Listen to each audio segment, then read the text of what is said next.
تو اب انہوں نے کہا یہ ایمان کا مسئلہ ہے. صحیح. اب انہوں نے عقیدے اور ایمان کا مسئلہ یہاں سے نکال لیا.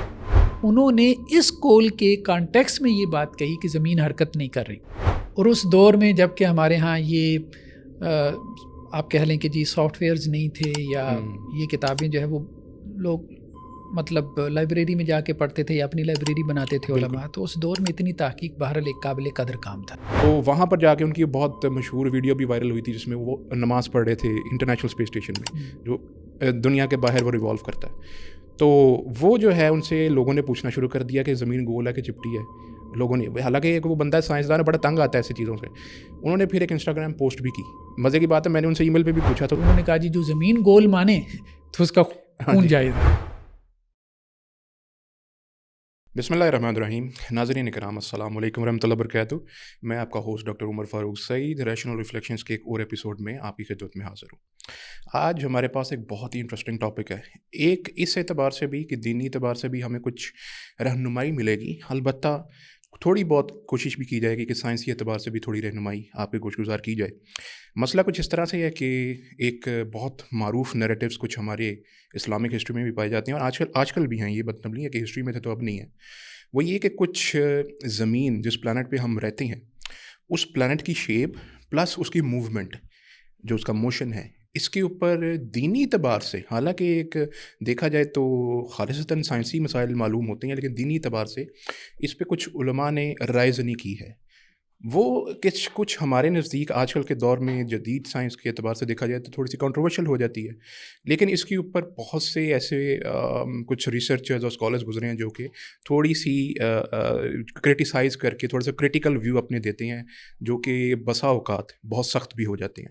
اس سلسلے میں پوری کی پوری رہنمائی آپ کے سامنے پیش کرنے کے لیے ہمارے ساتھ آج بہت اہم گیسٹ موجود ہیں, ڈاکٹر حافظ محمد زبیر صاحب. سب سے پہلے تو بہت شکریہ اس اعتبار سے کہ ہمارے پاس آج بھی موضوع ہے انٹرسٹنگ ہے کہ ہمارے ہاں ایک نیریٹو آپ کو بھی پتہ ہے کہ بہت معروف دینی حلقوں میں دینی طبقوں میں پایا جاتا ہے کہ زمین کی ایک جو شیپ ہے اس کے بارے میں, اور پھر اس کی جو موومنٹ موشن ہے, موشن آف دی ارتھ, اس کے بارے میں وہ یہ پایا جاتا ہے کہ جو زمین ہے وہ چپٹی ہے, فلیٹ ہے, اور جو موومنٹ ہے دا موشن آف دی ارتھ ہے وہ ایگزسٹ نہیں کرتا, وہ نہیں ہے, زمین ساکن ہے, اسٹیشنری ہے.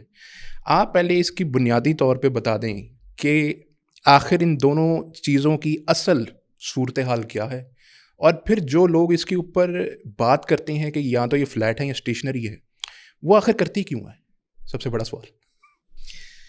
دیکھیں, جہاں تک تو زمین کے فلیٹ ہونے کا معاملہ ہے تو اس کے بارے میں ہمارے ہاں یعنی ہماری تاریخ میں جسے ہم تراث اسلامی اسلامک ہیریٹیج کہتے ہیں, جی, بہت کم لوگوں کا موقف یہ رہا ہے کہ زمین فلیٹ ہے, بہت کم, مطلب انگلیوں پہ شاید گنے جا سکتے ہیں, اور وہ بھی زیادہ تر وہ ہیں کہ جن کو کہا جاتا ہے یہ ڈیویٹیڈ ہے. اچھا, صحیح ہے.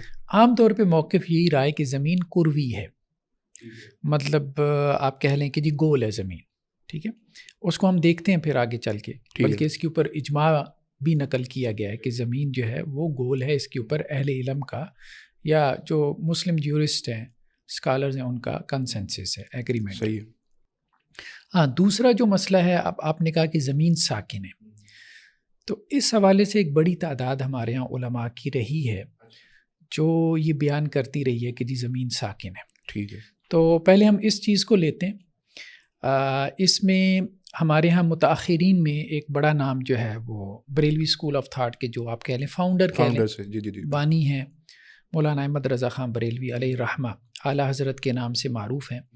تو ان کی ایک کتاب ہے, ابھی ہمارے سامنے اسکرین پہ بھی ہے, نزول آیات فرقان بسکون زمین و آسمان. جی, یعنی اس کا مطلب یہ ہے کہ آیات فرقان, فرقان قرآن کا نام ہے, قرآن مجید کی آیات جو زمین اور آسمان کے سکون کے بارے میں ہے. اچھا, یعنی انہوں نے اس کی دلیل جو ہے وہ قرآن کو بنایا, سائنس کو نہیں بنایا؟ نہیں, سائنس کو بھی بنایا. اچھا, اس کو بھی بنایا, وہ ان کی علیحدہ ہے. اچھا. وہ کتابچہ ان کا علیحدہ ہے, بلکہ میں چاہوں گا کہ آپ اس پہ تبصرہ کریں, جی, بالکل, جو میں نے آپ سے شیئر بھی کی, فوز مبین در رد حرکت زمین. یعنی واضح جو ہے وہ آپ کہہ لیں کامیابی یا دلیل, کامیاب دلیل جو حرکت زمین کو رد کر رہی ہے. بلکہ اس کا انگریزی ترجمہ بھی ہے, جن لوگوں کا انگریزی کا ذوق ہو تو وہ گوگل سے اس کو ڈاؤن لوڈ کریں, فیئر سکسیس refuting motion of earth.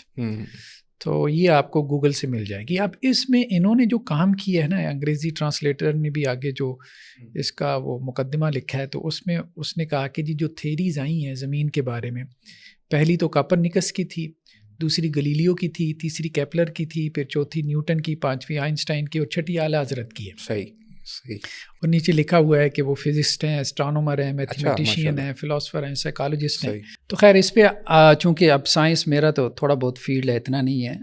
F S C کے بعد میری گریجویشن میتھس کے ساتھ ہے، لیکن آپ کا تو پراپر فیلڈ ہے، آپ اس پہ تبصرہ کریں گے انشاءاللہ سے. لیکن ابھی ہمارے سامنے جو کتاب ہے جس کو ہم نے ڈسکس کرنا ہے وہ ہے نزول آیات فرقان. ٹھیک ہے. کتنی کوئی آیات ہیں جو انہوں نے پیش کی ہیں، تو دیکھیں اس میں ایک ہی آیت ہے. اچھا. یہ پورا کتابچہ جو ہے یہ ایک ہی آیت ہے بیسیکلی جو یہ پیش کر سکیں، باقی تو موہوم درجے میں ہے، آپ کہیں وہم کے درجے میں ہیں. صحیح ہے. ان سے کوئی ایسی بات نکلتی نہیں ہے. اور یہ جو آیت انہوں نے پیش کی ہے قرآن مجید کی، اچھا اس سے اور بھی لوگوں نے استدلال کیا، یہ بات ٹھیک ہے. محقق آدمی ہے مولانا جو ہے، محقق آدمی ہے، اور جب کسی مسئلے پہ گفتگو کرتے ہیں تو تحقیق کر کے کرتے ہیں. تو جو انہوں نے ریفرنسز وغیرہ پیش کیے تو میں نے وہ نکالے، ظاہری بات ہے، تفاسیر کی پرائمری سورسز نکالے تو وہ ٹھیک انہوں نے پیش کیے، مطلب وہ موجود ہیں. اور اس دور میں جب کہ ہمارے ہاں یہ آپ کہہ لیں کہ جی سافٹ ویئرز نہیں تھے، یا یہ کتابیں جو ہے وہ لوگ مطلب لائبریری میں جا کے پڑھتے تھے یا اپنی لائبریری بناتے تھے علماء، تو اس دور میں اتنی تحقیق بہرحال ایک قابل قدر کام تھا. تو اس اعتبار سے تو ہم اپریشیٹ کرتے ہیں کہ جو انہوں نے تحقیق کی ہے اس میں جو حوالے پیش کیے ہیں وہ حوالے ٹھیک ہیں، درست ہیں، اور اس دور میں اتنا بھی کر لینا بڑی بات. اچھا اس میں قرآن مجید کی جو آیت ہے، یہ سورہ فاطر کی آیت ہے. تو اس آیت میں جیسے اللہ سبحانہ و تعالیٰ فرماتے ہیں اعوذ باللہ من الشیطان الرجیم بسم اللہ الرحمن الرحیم ان اللہ یمسک السماوات والارض ان تزولا. اللہ تعالیٰ نے خود، مولانا نے ترجمہ اس کا کیا، مولانا احمد رضا خان جی، ان کا اپنا ترجمہ جی. بے شک اللہ آسمان اور زمین کو روکے ہوئی ہے کہ سرکنے نہ پائیں، ان تزولا، ٹھیک ہے، کہ وہ سرکنے نہ پائیں. زائل کا ترجمہ انہوں نے کیا، سرک نہ جائیں. ولا ان زالتا، اور اگر وہ سرکیں، ان امسکہما من احد من بعدی، تو اللہ کے سوا انہیں کون روکے. صحیح ہے، ٹھیک ہے.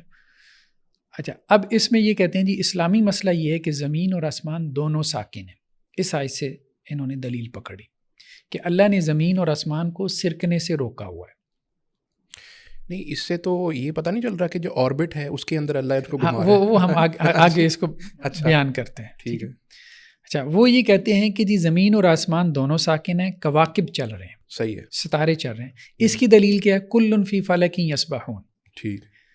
یہ کواکب کے بارے میں، کواکب میں وہ سورج کو بھی لے آتے ہیں، چاند کو بھی لے آتے ہیں کہ یہ سارے سٹارز ہیں. تو سٹارز جو ہے وہ چل رہے ہیں، وہ حرکت میں ہیں، کل فی فلک یسبحون سے. اور زمین اور آسمان دو چیزیں، یہ ساکن ہیں. اچھا، یہ نہیں چل رہے. اچھا اب یہ معنی انہوں نے کیسے نکالا اس کا؟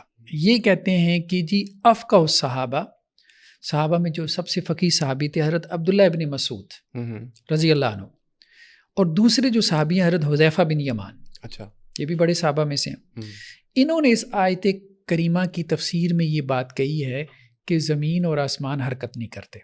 اچھا، یہ صحیح سند سے یہ ہم نکالتے، سند صحیح ہے لیکن ان کو سمجھنے میں یا انہوں نے اس کو انٹرپریٹ اپنے طور پہ کیا. وہ ہم تبری سے جو ہے نا یہ اقوال نکال کے دیکھتے ہیں کہ حضرت عبداللہ بن مسعود نے کیا کہا تھا، کس کانٹیکس میں بات کہی تھی. ٹھیک ہے، وہ قول اصل میں کیا تھا. لیکن ابھی ہم پہلے ان سے سمجھ لیں کہ ان کو یہ اگر غلط فہمی لگی بھی ہے تو کیوں لگی، ان کا نیریٹو اصل میں ہے کہ وہ دیکھ لیتے ہیں. تو حضرت عبداللہ بن مسعود حضرت حذیفہ سے اس آیت کی تفسیر میں یہ ہے کہ وہ یہ کہتے ہیں کہ جی زمین اور آسمان حرکت نہیں کرتے. ٹھیک ہے. دوسرا ایک تابعی ہیں ابو مالک جو حضرت عبداللہ بن عباس رضی اللہ عنہ کے شاگرد ہیں، انہوں نے بھی کہا کہ جی زوال سے مراد ہے حرکت. ٹھیک، کہ جو ہے وہ اللہ تعالیٰ نے زمین اور آسمان کو حرکت سے روکا ہوا ہے. انتزولہ کا معنی انہوں نے یہ کیا. ٹھیک ہے. پھر یہ کہتے ہیں کہ جی مفسرین ہیں، چلیں مفسرین کا بھی نام آ گیا. نظام الدین حسن نیشاپوری ہیں، ان کی تفسیر ہے رغائب الفرقان. اچھا، متقدمین میں سے اس کے علاوہ بھی یہ والا نیریٹو ہے کسی کا؟ ہاں ہے، وہ ہم دیکھتے ہیں. اچھا صحیح. تو رغائب الفرقان میں یہ بات آئی ہے کہ تزولہ سے مراد یہ ہے کہ اللہ تعالیٰ نے آسمان اور زمین کو روکا ہے کہ وہ اپنے مرکز سے ہٹ نہ جائیں. ٹھیک ہے. اچھا، اس کے بعد جو ہے امام رازی سے یہ بات لے کر آئے ہیں تفسیر کبیر، کہ وہاں تو یہ بات واضح طور پہ امام رازی سے موجود ہے کہ زمین جو ہے وہ ساکنہ، فالارض غیر متحرکہ، زمین جو ہے وہ متحرک نہیں ہے، ٹھیک ہے، مطلب ساکن ہے۔ اچھا، اسی طرح سے مطلب یہ کہ کچھ مفسرین کے اقوال وہ لے آئے اور صحابہ سے انہوں نے جو ہے وہ یہ بات بیان کی۔ اچھا، ایک اور بات انہوں نے بیان کی کہ جی جو بات تم سے ابن مسعود بیان کریں، حضرت عبداللہ بن مسعود رضی اللہ عنہ، یہ اللہ کے رسول صلی اللہ علیہ وسلم نے کہا، یہ ترمذی کی روایت ہے کہ جو بات تم سے حضرت عبداللہ بن مسعود بیان کریں اس کی تصدیق کرو۔ اچھا، تو اب انہوں نے کہا یہ ایمان کا مسئلہ ہے، صحیح، اب انہوں نے عقیدے اور ایمان کا مسئلہ یہاں سے نکال لیا، ٹھیک ہے۔ اب جہاں تک یہ بات ہے نا کہ جو بات حضرت عبداللہ بن مسعود رضی اللہ عنہ بیان کرے تم اس کی تصدیق کرو، دیکھیں بات یہ ہے کہ اب یہ بھی ایک لگتا ہے ایسے کہ یہ ایک جذباتی نیریٹو ہے، صحیح۔ اس کی وجہ یہ ہے کہ جو تو حضرت عبداللہ بن مسعود رضی اللہ عنہ بیان کریں اللہ کے رسول صلی اللہ علیہ وسلم سے، یہ اصل میں بات ہو رہی ہے، ایگزیکٹلی، یہ نہیں کہ جو حضرت عبداللہ بن مسعود رضی اللہ عنہ کو سمجھ میں آیا۔ اچھا، ایون کہ مزے کی بات یہ ہے کہ حضرت عبداللہ بن مسعود کی بہت ساری چیزیں ایسی ہیں کہ جس کو امت نے قبول نہیں کیا، شاذ ان کی ہیں، موقف شاذ آ رہا، جیسے سورہ فلق ناس، ہاں جی، وہ اس کو نہیں سمجھتے تھے، قرآن کا حصہ نہیں سمجھتے تھے، صحیح، ٹھیک ہے۔ اچھا، اور تو اور اگر میں آپ کو یہاں سے نکال کے دکھاؤں، کیونکہ اب انہوں نے عقیدے کا مسئلہ بنایا کیسے ہے، چونکہ اس لیے ہم اس پہ تھوڑا سا تبصرہ بھی کر لیں نا۔ یہ روایت ہے صحیح بخاری کی 4944، اس میں یہ ہے کہ حضرت عبداللہ ابن مسعود کے جو ہے وہ کچھ شاگرد تھے، وہ حضرت ابو دردہ کے پاس آئے شام میں، حضرت عبداللہ ابن مسعود کوفہ میں تھے، تو ان کے کچھ شاگرد شام میں حضرت ابو دردہ کے پاس، تو حضرت ابو دردہ نے کہا کہ بھائی عبداللہ ابن مسعود کی قرات کس کو زیادہ آتی ہے؟ تو انہوں نے کہا جی ساروں کو آتی ہے، ہم ساری شاگرد ہیں۔ صحیح ہے۔ انہوں نے کہا نہیں، پھر بھی کون ہے جس کو زیادہ یاد ہے کہ انہوں نے جو قرآن حضرت عبداللہ ابن مسعود سے پڑھا ہے؟ تو حضرت علقمہ کہنے لگی جی میں خاص شاگرد ہوں۔ انہوں نے سب نے کہا جی یہ خاص شاگرد عبداللہ ابن مسعود کہ ان کو ان کی قرات سے یاد۔ تو حضرت ابو دردہ نے ان سے کہا کہ واللیل اذا یغشی پڑھو۔ اچھا، کیسے پڑھتے تھے وہ؟ ٹھیک ہے۔ اچھا، اب ہمارے جو مصحف میں ہے یا جس طرح سے پوری امت پڑھتی ہے واللیل اذا یغشی والنہار اذا تجلی وما خلق الذکر والانثی، وما خلق، صحیح۔ اب علقمہ نے پڑھا والذکر والانثی، اچھا، وما خلق نہیں پڑھا، ٹھیک ہے، ٹھیک ہے۔ تو حضرت ابو دردہ نے کہا کہ میں گواہی دیتا ہوں میں نے اللہ کے نبی صلی اللہ علیہ وسلم کو ایسے پڑھتے سنا ہے۔ اچھا، وہ بھی گواہی آ گئی حضرت عبداللہ بن مسعود کی۔ اب مسئلہ یہ ہے کہ آپ یہ کہہ رہے ہو کہ جی اللہ کے نبی صلی اللہ علیہ وسلم نے کہا کہ جو آپ کو عبداللہ بن مسعود رضی اللہ عنہ سے ملے تو اس کی تصدیق کرو۔ یہ تو ان کی رائے بھی نہیں ہے، یہ تو قرآن وہ منقول ہے اللہ کے نبی صلی اللہ علیہ وسلم سے، کوئی ایک عالم بھی نہیں تصدیق کر رہا، بخاری کی روایت ہے، مستند، کوئی ایک عالم بھی تصدیق نہیں کر رہا۔ تو باتیں جب علم کی ڈیپتھ میں آپ گہرائی میں جاتے ہو تو اتنی سادی نہیں ہوتی کہ آپ اس کو جذبات کی بنیاد پہ جو ہے کر سکو۔ صحیح بات۔ فائنل اتھارٹی جو ہے کہ جس اتھارٹی سے آپ اختلاف نہیں کر سکتے وہ دو ہی ہیں، کتاب اللہ، سنت رسول۔ بے شک صحابہ کرام کی جو ہے نا وہ معاملہ اس میں اختلاف ہو سکتا ہے، ٹھیک ہے۔ حضرت عبداللہ بن مسعود رضی اللہ عنہ کا مصحف وہ یہ کہتے جی میں نے اللہ کے رسول سے سنا ہے، جی۔ تو حضرت عثمان رضی اللہ عنہ نے اپنے زمانے میں جب مصاحف جو ہے وہ عثمانیہ رائج کروائی تو ان سے ان کا مصحف کہا کہ واپس کرو، تو انہوں نے کہا میں نے نہیں کرنا۔ تو یہ تو ہمارے یہاں بہت سے اختلافات ہیں، جو لوگ جانتے ہیں علم کی گہرائی کو تو وہ واضح ہے کہ خود صحابہ اس بات کے اوپر نہیں چلے اور خود امت اس بات میں نہیں چلی کہ ہر معاملے میں حضرت عبداللہ بن مسعود رضی اللہ عنہ کو انہوں نے اتھارٹی بنایا۔ جذباتی باتیں یہ ہمارے ہاں کچھ سلفی علماء بھی کر جاتے ہیں کہ جی صحابہ کی تفسیر چھوڑیں، یہ تو صحابہ کی نقل ہے، قرآن نقل کر رہے ہیں، تفسیر نہیں کر رہے ہیں، راوی ہیں بذات خود، ہاں کہ جی یہ قرآن میں نے اللہ کے رسول سے سنا ہے، آپ میں سے کوئی اس قرآن کو ایکسیپٹ نہیں کر رہا، ٹھیک ہے۔ تو یہ اتنی سادہ باتیں نہیں ہیں۔ تو اصل میں اتھارٹی جو ہے وہ دلیل کی ہے، اور دلیل دو ہی چیزیں ہیں، کتاب اللہ، سنت رسول۔ خیر بہر، لیکن پھر بھی ہم یہ نہیں کہہ رہے کہ حضرت عبداللہ بن مسعود رضی اللہ عنہ کی بات ہمیں سمجھنی چاہیے، مولانا نے اس کو کیسے بیان کیا، اور پھر ہم اس کو دیکھتے ہیں کہ تبری وغیرہ میں وہ کیسے آئی۔ اچھا، مولانا نے ایک بات تو یہ کہی کہ جی زوال جو ہے نا اس کا معنی ہے سرکنا، ہٹ جانا، حرکت کرنا، یہ ساری چیزیں وہ اس کے اندر لے آئے۔ ہم زوال کے معنی کو بھی سمجھیں گے، تو اس لیے وہ کہتے ہیں کہ جی ان تزولا کا معنی یہ ہے کہ وہ حرکت۔ اب یہ معنی انہوں نے، اصل بات یہ ہے کہ صحابہ سے ثابت کرنے کی کوشش کی ہے، تو یہاں پہ وہ کچھ روایات جو ہے وہ لے کر آئے ہیں، وہ روایات میں یہ آپ کے سامنے پیش کرتا ہوں۔ ایک تو یہ روایت لے کر آئے ہیں کہ جی یہ تبری بھی یہ روایت ہے، ٹھیک ہے، کہ ایک صاحب جو ہے حضرت عبداللہ بن مسعود کے پاس آئے، تو انہوں نے کہا بھائی کہاں سے آئے ہو؟ تو ان صاحب نے کہا بھائی میں شام سے آیا ہوں۔ اچھا۔ تو حضرت عبداللہ بن مسعود نے کہا کہ وہاں کس سے ملے تھے؟ ان صاحب نے کہا جی شام میں کعب الاحبار سے ملا تھا۔ اچھا۔ کعب الاحبار مطلب ہمارے ناظرین کے لیے کہ جی وہ ایک یہودی عالم تھے، بعد میں مسلمان ہو گئے تھے۔ تو انہوں نے کہا اچھا کعب الاحبار سے آپ نے کیا سیکھا؟ عبداللہ بن مسعود نے پوچھا۔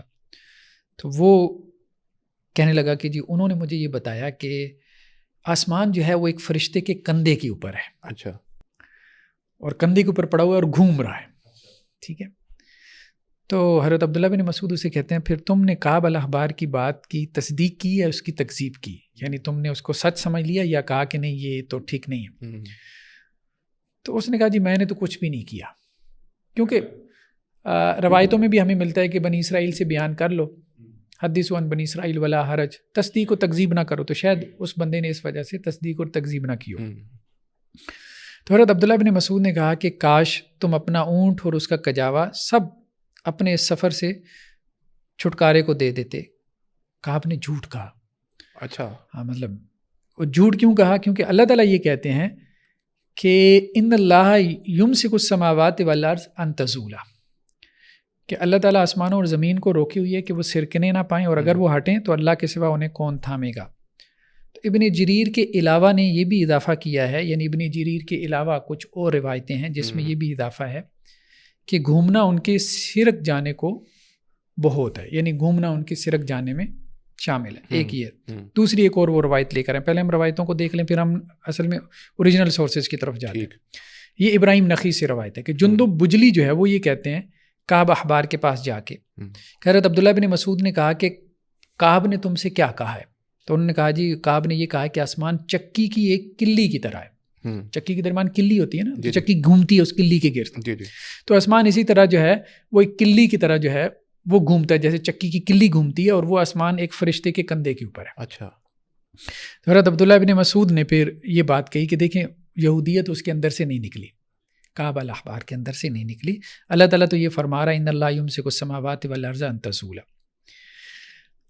اسی طرح کی اور روایتیں مطلب اسی معنی کی، مل ملا کے ایسی ہی ایک تو یہودیت کی تھوڑی مخالفت کے اندر میرے خیال میں مخالفت کے اندر ہے۔ اچھا جب ہم اس کو نکالتے ہیں نا، یہ بات تو ٹھیک ہے کہ یہ تبری وغیرہ میں یہ روایات ہیں، یہ ہمارے سامنے تبری کا نسخہ ہے، صحیح، ٹھیک ہے، تو اس میں یہ روایات موجود ہیں، ہمیں ملتی ہیں۔ ایک بات تو یہ ٹھیک ہے کہ جی یہ روایات موجود ہیں تبری کے اندر۔ یہ کتابچہ جو مولانا احمد رضا خان صاحب کا ہے، اسی میں ایک عالم دین ہے مولوی حاکم علی، انہوں نے مولانا کو جو ہے وہ ایک خط بھی لکھا، اور اس خط کے جواب میں مولانا نے یہ کتابچہ تحریر کیا۔ اس خط میں یہی بات تھی کہ دیکھیں عبداللہ ابن مسعود رضی اللہ عنہ کا جو قول تھا وہ آسمان کے کانٹیکس میں تھا، زمین کی انہوں نے بات ہی نہیں کی، تو یہ بات ان مولوی صاحب کی درست تھی، ٹھیک ہے۔ حضرت عبداللہ بن مسعود رضی اللہ عنہ نے ایک یہودی خیال کا جو بیکار کا خیال معلوم ہوتا تھا اس کا رد کیا تھا کہ جی فرشتے کے کندھے کے اوپر جو ہے وہ پورا آسمان ہے، ٹھیک ہے۔ جیسے ہمیں یہودی روایات میں یہ بھی مل جاتا ہے کہ زمین جو ہے نا وہ ایک مچھلی کے اوپر ہے، ٹھیک ہے۔ تو اسی طرح سے آسمان کے بارے میں بھی ان کے اس قسم کے خیالات تھے۔ تو اب وہ گھوم رہا ہے، تو آسمان کو ایک تو انہوں نے اس طرح سے کلی کے جو ہے وہ پارٹ کی طرح لے لیا جو اس طرح سے گھوم رہا ہے۔ خود آسمان کی جو حقیقت ہے نا، مطلب مذہبی اگر ہم اس میں نیریٹو میں بیان کریں تو اس کو بیان کرنا مشکل ہے کہ آسمان سے کیا مراد ہے۔ کبھی آسمان سے مراد بلندی ہو جاتی ہے، کبھی آسمان سے مراد آسمان میں موجود جو کواکب ہیں، سٹارز ہیں، وہ مراد ہوتے ہیں، کبھی آسمان سے مراد جو ہے وہ چھت ہوتی ہے، یعنی ایسے بھی محسوس ہوتا ہے وَجَعَلْنَا السَّمَاءَ سَقْفًا مَحْفُوظًا۔ اسی طرح اللہ تعالیٰ کہتے ہیں کہ ہم نے آسمان دنیا کو جو ہے وہ کواکب سے مزین کر دیا، تو اس کا مطلب یہ کواکب سٹارز اور چیز ہیں، اِنَّا زَيَّنَّا السَّمَاءَ الدُّنْيَا بِمَصَابِيحَ، وہ اور ہیں اور آسمان اس سے اوپر کچھ ہے۔ تو آسمان کا لفظ بھی مختلف معنی میں بیان ہوا ہے۔ اسی طرح اللہ تعالیٰ نے قرآن میں یہ کہا کہ وَأَنزَلْنَا مِنَ السَّمَاءِ مَاءً طَهُورًا، ہم نے آسمان سے پانی نازل کیا۔ اب ظاہر بات ہے آسمان سے مراد بلندی ہے، ٹھیک۔ تو آسمان جو ہے وہ مختلف معنی میں قرآن میں استعمال ہوا ہے، اس سے مختلف مرادیں ہوتی ہیں۔ لیکن یہ جو اس سے استدلال کیا گیا ہے نا کہ جی انہوں نے زمین کی حرکت کی نفی کی تو زمین کی حرکت کی نفی نہیں کی، ٹھیک ہے، یہ بات درست ہے کہ انہوں نے زمین کی حرکت، انہوں نے صرف آسمان کی حرکت کی جو ہے وہ نفی کی، اور آسمان سے بھی شاید وہ فکسڈ والا آسمان مراد لے رہے، ٹھیک ہے، سٹارز مراد نہیں لے رہے ہیں، وہ آسمان وجعلنا السماء سقفا محفوظا، 7 آسمانیں، ایک آسمان کے اوپر دوسرا آسمان، 2 آسمانوں کے درمیان 500 سال کا وہ ایک وقفہ، اس معنی میں آسمان، اس کی جو ہے وہ نفی کی گئی ہے. تو اس لیے یہ تو کوئی مطلب دلیل نہیں بنتا کہ جی صحابہ نے کوئی ایسا معنی بیان کیا ہے کہ زمین کی حرکت کی انہوں نے نفی کی ہو. دوسری بات یہ کہ اگر صحابہ نے بیان بھی کیا ہو تو حضرت عبداللہ بن مسعود رضی اللہ عنہ کی بہت ساری آراء امت نے چھوڑی ہیں، ایون کہ نقل کی قبیل سے جو آراء ہیں وہ چھوڑی ہیں، الا یہ کہ فہم کی قبیل سے. تو اس لیے یہ جذباتی دلیل میرے خیال میں کوئی وقت نہیں رکھتی کہ آپ صلی اللہ علیہ وسلم نے فرمایا کہ جی حضرت عبداللہ بن مسعود جو چیز بیان کریں اس کی تصدیق کرو. جو چیز بیان کرنے سے مراد یہ ہے کہ شریعت کی قبیل سے جو چیز بیان کریں اس کی تصدیق کرو. ٹھیک ہے، جو ان کی رائے کی قبیل سے ہے تو اس کی تصدیق نہ کرو، یا شریعت کی قبیل سے بھی کوئی چیز آپ کو لگتا ہے کہ نہیں اس میں ان کو غلطی لگی ہے، یہ شریعت کی قبیل سے نہیں ہے، تو اس میں پھر آپ ان کی رائے چھوڑ بھی سکتے ہیں. تو اس لیے وہ کوئی ایسی بات نہیں ہے، کیونکہ وہ اس طرح سے فائنل اتھارٹی نہیں ہے جس طرح سے کتاب و سنت ہے، اور اس کی بہت ساری مثالیں. ہاں، اس لیے ہم یہ بات کہہ سکتے ہیں جو مجھے مطلب مصادر وغیرہ کھول کے بات سمجھ میں آئی کہ صحابہ اور تابعین کی طرف اس کی نسبت کرنا کہ انہوں نے کوئی واضح طور پہ یہ بات کہی ہو قرآنی آیات کی تشریح اور توضیح میں کہ زمین ساکن ہے، تو ایسی کوئی بات نہیں. صحیح ہے. اچھا، اس کے بعد یہ چیز ہمیں کوئی نظر آتی ہے 5ویں صدی ہجری میں، وہاں واضح طور پہ نظر آتی ہے. اچھا، ٹھیک ہے، علماء کے ہاں کہ وہ یہ باتیں کر رہے ہیں کہ جی زمین ساکن ہے، زمین حرکت نہیں کر رہی.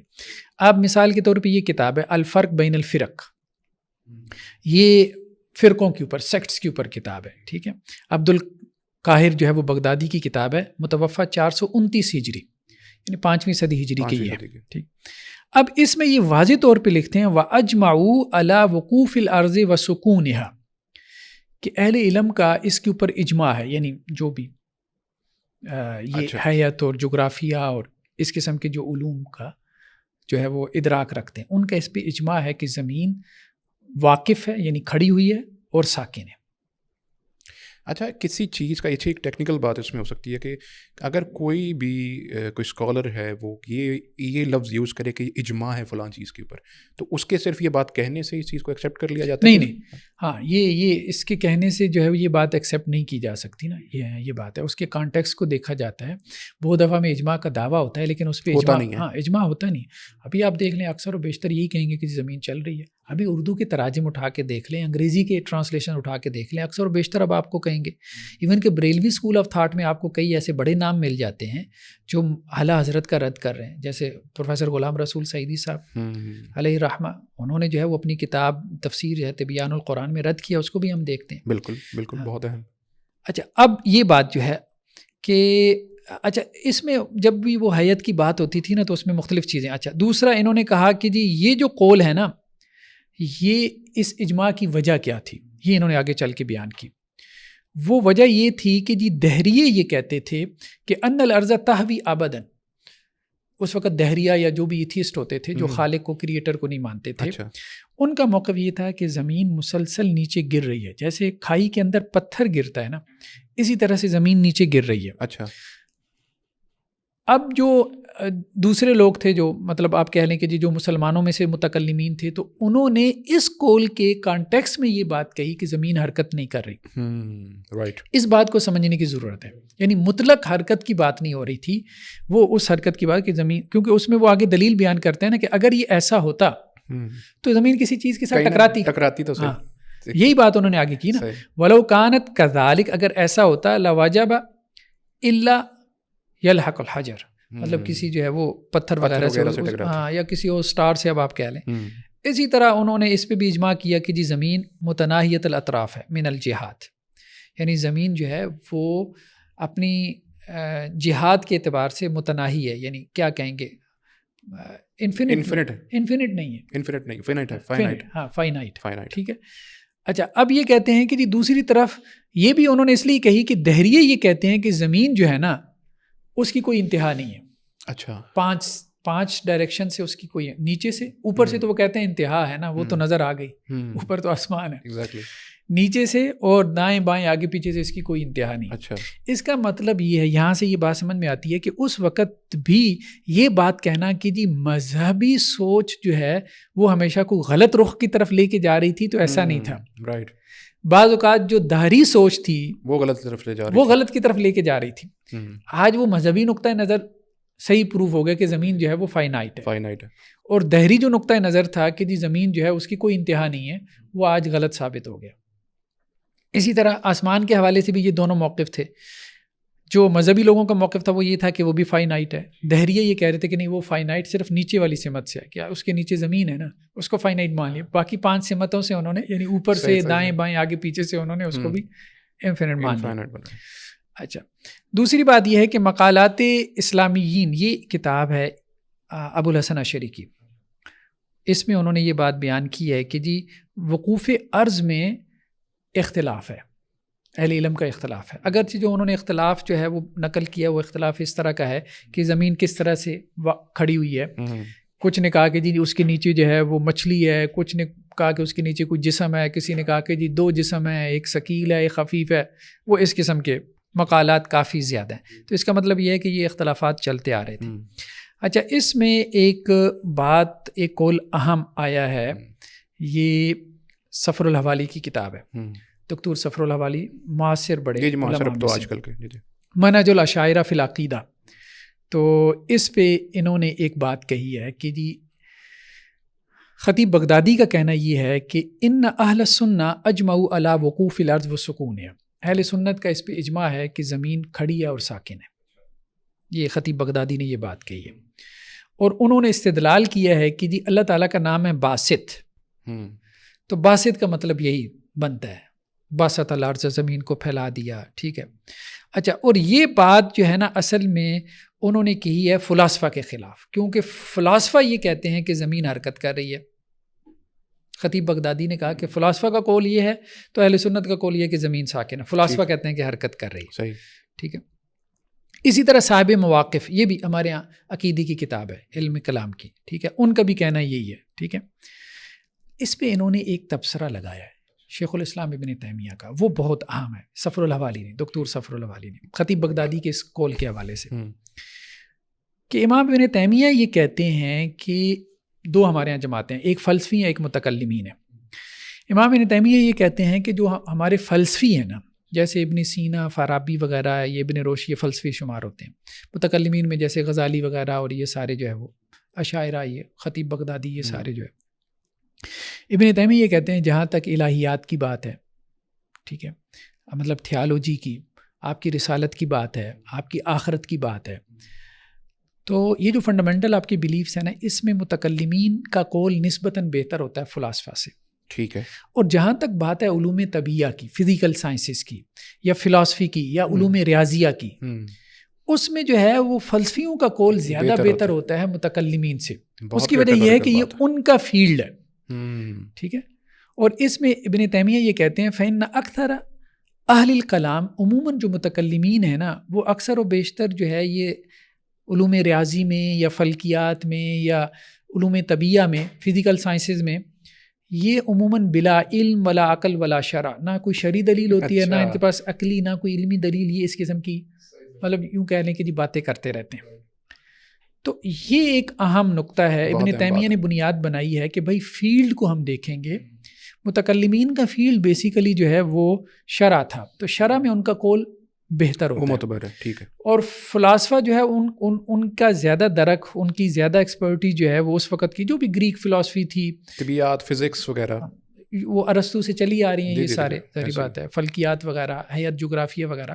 بلکہ احمد رضا خان صاحب نے بھی جو سائنس کو دلیل بنایا ہے, تو آپ اس کو دیکھیں تو وہ ساری سائنس وہی ہے جو مڈل ایجز سے پہلے کی ہے, جو یونانیوں سے چلی آ رہی تھی, جسے آپ آؤٹ ڈیٹڈ سائنس کہتے ہیں. تو وہ انہوں نے اسی کو بنیاد بنایا, کیونکہ ہمارے یہاں مدارس میں حیات اور اسی طرح سے جغرافیہ کی اور ٹریگنومیٹری کی اور یہ کتابیں پڑھائی جاتی رہی ہیں. ٹھیک ہے. فلکیات وغیرہ کی بھی, تو یہ کتابیں پڑھائی جاتی ہیں, لیکن وہ یہ ساری جو ہے وہ آؤٹ ڈیٹڈ سائنس ہے. خیر بہرحال, تو یہ ایک اہم نقطہ ہے جو انہوں نے بیان کیا. اچھا, ہمارے ہاں اب ایسا نہیں ہے جیسے ہم نے بات بیان کی کہ جی اس بات کو لے لیا گیا احمد رضا خان صاحب کی. یہ تبیان القرآن ہے ہمارے سامنے, ان کی یہ پروفیسر غلام رسول سعیدی علیہ رحمہ کی. تو انہوں نے یہاں پہ تبیان القرآن میں اسی آیت, یہ جو سورہ فاطر کی آیت ہے, یہ سورہ فاطر کی جو ہے وہ آیت نمبر 41 آیت ہے, 35 سورہ کا نمبر ہے. اس میں یہ کہتے ہیں زمین کی حرکت پر دلائل. تو یہ کہتے ہیں جی بعض قدیم الخیال علماء نے یہ استدلال کیا کہ زمین ساکن ہے، لیکن یہ استدلال مشاہدہ اور دلائل کے خلاف ہے. ٹھیک ہے. اب انہوں نے اس میں دلیل بنائی ہے کہ زمین، چاند اور سورج کی حرکت سے جو ہے وہ چاند گرہن لگتا ہے اور سورج گرہن لگتا ہے. صحیح ہے. ٹھیک ہے. اور اس کا حساب اتنا جو ہے وہ ایکوریٹ ہوتا ہے کہ وہ سالوں پہلے بتا دیتے ہیں اور اس میں 1 سیکنڈ کا فرق بھی نہیں آتا. اور یہ زمین کی حرکت کے بغیر پاسبل نہیں ہے، ممکن نہیں. اس کو انہوں نے بنیاد بنایا. پھر اسی طرح وہ یہ کہتے ہیں کہ جی سائنس کا علم مشاہدہ اور تجربے سے حاصل ہوتا ہے. تو زمین اور چاند کی حرکت اور ان کی رفتار کا تعین بھی رصدگاہوں میں، رصدگاہ کو کیا کہیں کہ انگریزی میں جو ان کی جہاں سے وہ مشاہدہ کرتے ہیں، آبزرویٹری، وہاں وہ آلات کے ذریعے سے جو ہے وہ مشاہدہ انہوں نے کیا ہے. تو قدیم جو فلسفہ تھا وہ فکر اور نظریے کا معاملہ تھا. سائنس کا معاملہ فکر اور نظریے کا نہیں ہے. صحیح ہے. ٹھیک ہے. یہ صرف کوئی وہ تھیوریٹیکل ڈسکشن نہیں ہے، بلکہ یہ مشاہدی کی آبزرویشن کی بحث ہے. تو قرآن جو ہے وہ فلسفہ اور سائنس کی کتاب نہیں ہے. ایک بات تو یہ کتاب ہدایت ہے. تو قرآن نے زمین ساکن ہے، متحرک ہے، اس بارے میں بحث نہیں کی. قرآن کی اصل بحث ہے کہ اخروی فلاح، کہ آخرت میں کامیابی آپ کو کیسے حاصل ہوگی. تو اس لیے علماء کو چاہیے کہ زمین کی حرکت اور سکون کو دین اور اعتقاد کا مسئلہ نہ بنائیں. تو لیکن کہتے ہیں جی بعض قدیم الخیال علماء یہ کہنے سے باز نہیں آتے کہ قرآن اور حدیث میں ہے کہ جی زمین ساکن ہے. تعلیم یافتہ لوگ اور ترقی یافتہ اقوام پر اس سے اسلام کے متعلق منفی اثر پڑتا ہے. ایگزیکٹلی. بہت امپورٹنٹ بات. یہ کہنا اسلام کی کوئی خدمت اور دین کی تبلیغ نہیں ہے، بلکہ پڑھے لکھے لوگوں کو اسلام سے متنفر کرنے کا ذریعہ ہے اور دوسری اقوام کو اسلام پر ہنسنے کا موقع فراہم کرتا ہے. بہت اہم بات. تو یہ انہوں نے یہ طبیان القرآن کی جو ہے، ابھی ہم صرف دکھا دیں تاکہ کسی نے اگر اس کو دیکھنا ہو نیٹ پہ، ان کی جلد جو ہے طبیان القرآن، یہ جلد اس کی 9 ہے. ٹھیک ہے. یعنی باقاعدہ طور پہ انہوں نے احمد رضا خان صاحب کا رد کیا ہے. اچھا خاصا نام نہیں لیا، لیکن انہوں نے موقف تو نہیں کہا نا. موقف تو نہیں کہا. اچھا، لیکن یہ سعودی علماء کا بھی موقف ہے. ہاں، یہ بھی اہم بات کہ ان کا بھی اچھا خاصا موقف ہے. ان کا بھی موقف ہے. شیخ بن باز وغیرہ کا، شیخ بن باز کا، آپ کہہ لیں کہ جی شیخ محمد بن صالح آل عثیمین کا. تو علامہ البانی علیہ رحمہ نے بالکل ایک ڈفرینٹ موقف اختیار کیا، اس کو بھی ہم دیکھتے ہیں. ایگزیکٹلی. اچھا، ابھی تک مجھے جہاں تک چیز سمجھ لگ رہی ہے کہ مسئلہ یہ پرانا ہے، متقدمین کے ہاں بھی تھا. البتہ جو آج کل کے دور، یا کہہ لیں ہم سے تھوڑے سے پہلے کا جو دور ہے جس میں احمد رضا خان صاحب وغیرہ بھی تھے، انہوں نے جو اینشینٹ نالج تھا اس کو بنیاد بنایا، لیکن اینشینٹ نالج وہ رد ہو چکا تھا، اس کا ریفیوٹ اچھا خاصا ہو چکا تھا. لیکن انہوں نے اس ریفیوٹیشن کو نہیں لیا، انہوں نے پرانا ہی نالج اٹھا کر تو اسی کو کوٹ کر دیا دوبارہ سے، درمیان والی وہ چیز. صحابہ اور تابعین سے تو کوئی صراحت سے نفی نہیں ہے زمین کی حرکت کی. پہلی بات تو یہ بعد والوں نے کی ہے، جیسے انہوں نے امام راضی کا ذکر کیا، واضح طور پہ ملتا ہے کہ زمین ساکن ہے. اس قسم کے الفاظ ہیں نا، صحابہ سے ایسے نہیں ہیں، وہ انہوں نے نکال لیے، سمجھ لی کچھ باتیں جسے ہم احتمالی مفہوم کہتے ہیں. تو بعد والوں نے یہ بات کہی ہے کہ زمین ساکن ہے، ہاں حرکت نہیں کر رہی، یہ بات ٹھیک ہے. لیکن یہ کانسیپٹ پھر پیدا ہوا 4ویں صدی ہجری کے آخر میں، 5ویں صدی ہجری کے بعد جا کے، جب وہ گریک جو لٹریچر تھا وہ ٹرانسلیٹ ہو چکا تھا عربی کے اندر، بیت الحکمہ بن چکا تھا، ہاؤس آف وزڈم، اور وہ اصل میں وہ گریک سے متاثر ہوئی ہے ہمارے یہاں بہت ساری سائنسز، بہت سارے علوم، تو اس وجہ سے ہوا. تو قرآن سے وہ دلیل صرف یہی. لیکن دیکھیں قرآن سے اگر ہم اس کو سمجھنے کی کوشش کریں نا، اسی آیت کو مثال کے طور پہ اگر ہم قرآن سے سمجھنے کی کوشش کریں، اب یہاں پہ لفظ بیسیکلی ہے زوال کا. یہ جتنا بھی انہوں نے اس چیز کے اوپر زور دیا وہ یہ کہ زوال کا مطلب ہوتا ہے انتقال، ایک جگہ سے دوسری جگہ منتقل ہو جانا، اور اسی کو حرکت کہتے ہیں. ٹھیک ہے. حالانکہ حرکت ایک ڈفرینٹ لفظ ہے، زوال ایک ڈفرینٹ لفظ ہے. زوال کو قرآن سے سمجھنا ضروری ہے.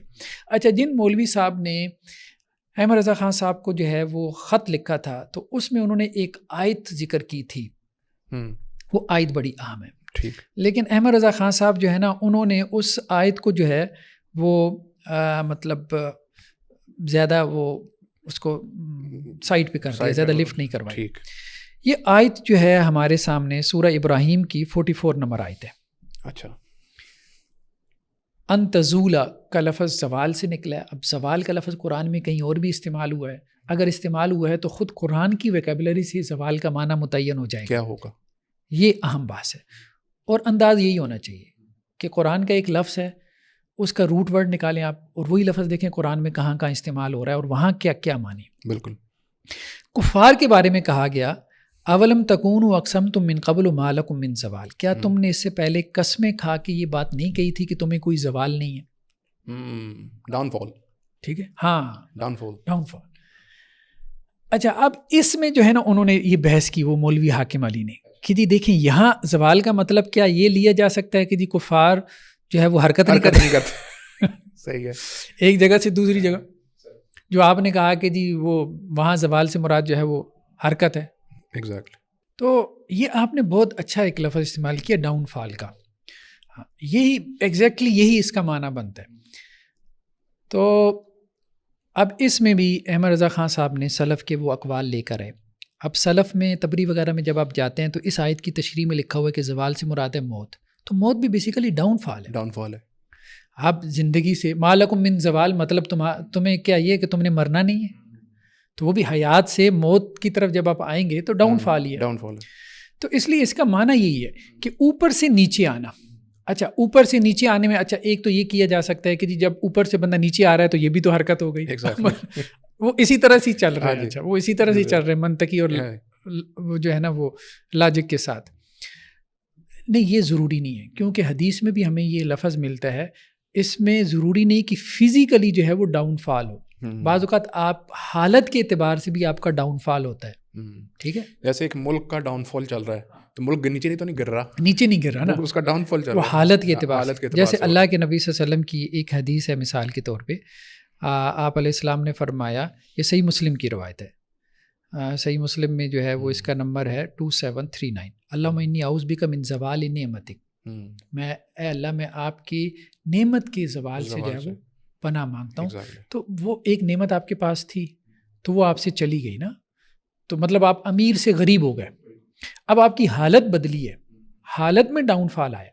تو گویا کہ زمین اور آسمان کے زوال سے مراد ضروری نہیں ہے کہ وہ فزیکلی حرکت کریں, فزیکلی زوال بھی ہو سکتا ہے, ٹھیک ہے, اوپر سے نیچے آنا, لیکن اس میں ان کی حالت کا بدلنا بھی مراد ہو سکتا ہے. اب ہم سمجھتے ہیں اس معنی کو قرآن کی دوسرے مقامات سے. ٹھیک ہے, قرآن نے ایک جگہ پہ کہا کہ وَيُمْسِكُ السَّمَاءَ أَن تَقَعَ عَلَى الْأَرْضِ إِلَّا بِإِذْنِهِ, اللہ نے آسمان کو تھام رکھا ہے.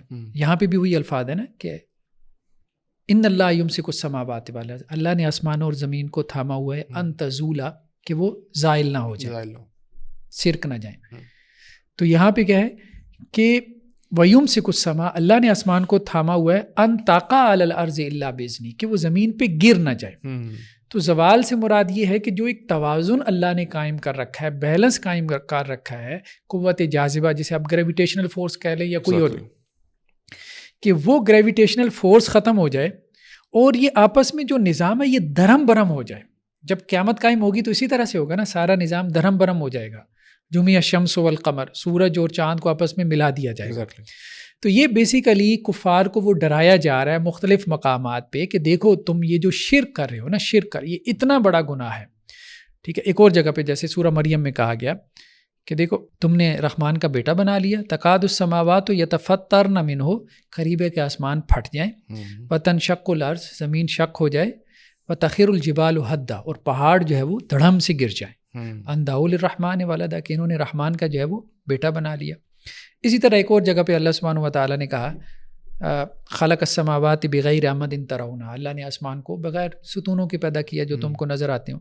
والقا فی الارض رواسی ان تمید بکم, اللہ نے زمین میں پہاڑوں کو گاڑ دیا تاکہ زمین تمہیں لے کے ایک طرف ٹلٹ نہ ہو جائے, جھک نہ جائے.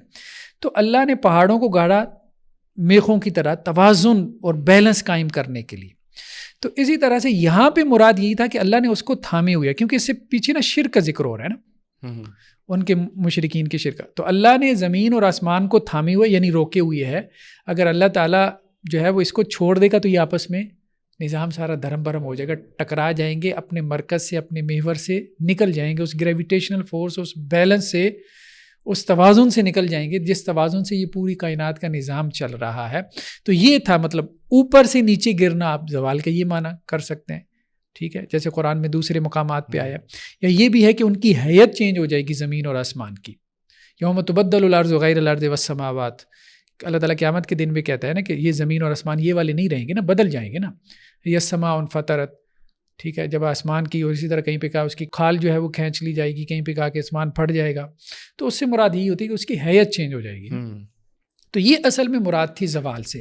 زوال سے مراد یہ نہیں تھی کہ وہ ایک جگہ پہ کھڑے ہیں اور حرکت نہیں کر رہے. اس کی جو سمجھ جاتی ہے جیسے اگر ہم آج کل کی سائنٹیفک ماڈرن نالج کے اوپر دیکھیں تو جو سولر سسٹم ہے اس کی یہ بھی مراد ہو سکتی ہے. اگر ہم اسے اگر کہ ویسے لنک کرنا چاہیں تو اپنی مرضی کریں نہ کریں, لیکن اگر لنک کریں اس سے تو جو سولر سسٹم ہے اگر اس کی جو ٹریجیکٹریز ہیں تمام پلانٹس کی اس میں تھوڑی سی بھی تبدیلی واقع ہو جائے تو سارا نظام درم برم ہو جائے گا. وہ آپس میں ایک دوسرے کے ساتھ, یہاں تک کہ جو ہمارے ہی گیلیکسی کے دیگر پلانٹس ہیں جس میں جوپیٹر وغیرہ ہے وہ اتنے بڑے ہیں کہ اگر ان کی تھوڑی سی بھی گریویٹیشن پلس ان کی جو ٹریجیکٹری ہے اس میں تبدیلی ہو تو یہ زمین اور اس کا نظام بھی نہیں رہے گا.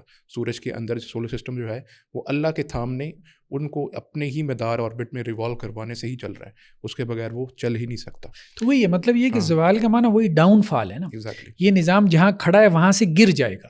تو نظام کے گرنے کا مطلب وہی ہے اس کا درم برم ہونا, یہ اپنی جگہ سے ہل جائے گا. ہاں اپنی جگہ سے ہل جائے گا, یہ اصل میں مراد ہے. اچھا ایک اہم چھوٹا سا ایک ٹیکنیکل کویشچن, جی اس سارے معاملے کے اندر ایک چیز جو کہ بار بار ذہن میں میرے آ رہی وہ یہ کہ جو آبزرویشن ہوتی ہے, مشاہدہ ہے. اب کوئی چیز آپ کی آبزرویشن میں ہے, آپ کے مشاہدے میں ہے, اور آپ کو کوئی نص یا پھر کوئی رائے اس کے بالکل مخالف مل جائے, لیکن مشاہدے میں آبزرویشن میں آپ کے سامنے ہے کہ وہ چیز واقعے میں واقعاتی طور پہ ایسی نہیں ہے, تو آپ اس صورت میں کیا کریں گے؟ دیکھیں اس میں علماء کا عام طور پہ جو رائے ہے وہ یہی ہے کہ آپ آبزرویشن کی طرف جائیں گے. اچھا ہاں آبزرویشن کی طرف جائیں. دیکھیں جن علماء نے شکوک و شبہات بھی پیدا کیے نا, جیسے ابھی بات آئی سلفی علماء کی, جی اب اگر ہم اس کی طرف جائیں, مثال کے طور پہ یہ ابھی ہمارے سامنے جو ہے یہ جو کھلا ہوا ہے یہ شیخ محمد بن صالح ال عثیمین, اچھا ان کا جو ہے وہ فتاوی ہے لقاء الباب المفتوح, ٹھیک ہے. تو اس میں کسی نے ان سے یہی بات کہی جو ابھی آپ کہہ رہے ہیں, ٹھیک ہے, کہ جی کتاب و سنت میں ہم کچھ پڑھتے ہیں, سائنس میں ہم کچھ پڑھتے ہیں, تو ہم نے کتاب و سنت کے پیچھے چلنا ہے یا ہم نے سائنس کے پیچھے چلنا ہے, ٹھیک ہے. اچھا تو اس نے بات کی زمین کی حرکت کے حوالے سے کہ آپ کیا کہتے ہیں کہ زمین حرکت کر رہی ہے کہ نہیں کر رہی, ٹھیک ہے. تو اچھا اب اس میں انہوں نے جواب یہ دیا, شیخ محمد بن صالح ال عثیمین نے, یہ سعودی عرب کے بڑے علماء ہیں, ان میں سے ہیں, کہ جہاں تک زمین کے گھومنے کا معاملہ ہے تو اس بارے میں کتاب و سنت میں کوئی بات نہیں ہے, میرے علم کی حد تک کوئی بات نہیں ہے, نہ مثبت نہ منفی. ٹھیک ہے. کچھ لوگوں نے دلیل بنایا ہے وَأَلْقَىٰ فِي الْأَرْضِ رَوَاسِيَ أَن تَمِيدَ بِكُمْ, اللہ نے زمین میں جو ہے وہ پہاڑوں کو گاڑ دیا ہے تاکہ یہ زمین تمہیں لے کے ایک طرف جھک نہ جائے, ٹلٹ نہ ہو جائے. تو انہوں نے کہا جی اس کا مطلب یہ ہے کہ یہ رکی ہوئی ہے, پہاڑ اللہ نے گاڑ دیے تو اللہ نے اس کو روک دیا. تو اس سے انہوں نے دلیل پکڑ لی کہ جی یہ حرکت نہیں کر رہی. اچھا ٹھیک ہے. دوسروں نے اس کو اسی آیت کو حرکت کی دلیل بنا لیا, ٹھیک ہے, اسی آیت کو. وہ انہوں نے کیسے, انہوں نے کہا جی وَأَلْقَىٰ فِي الْأَرْضِ رَوَاسِيَ أَن تَمِيدَ بِكُمْ کا مطلب یہ ہے کہ زمین حرکت کر رہی ہے, یہ اس لیے کہ تمید بکم کا مطلب یہ ہے کہ زلزلہ نہ آ جائے, اور زلزلہ تبھی آئے گا کہ جب یہ حرکت کے اندر ہوگی. تو لیکن زلزلے کا آنا ہی بذات خود زلزلے کا آنا ہی اس کی رکے ہوئے ہونے کی دلیل کی رد نہیں کر دیتا.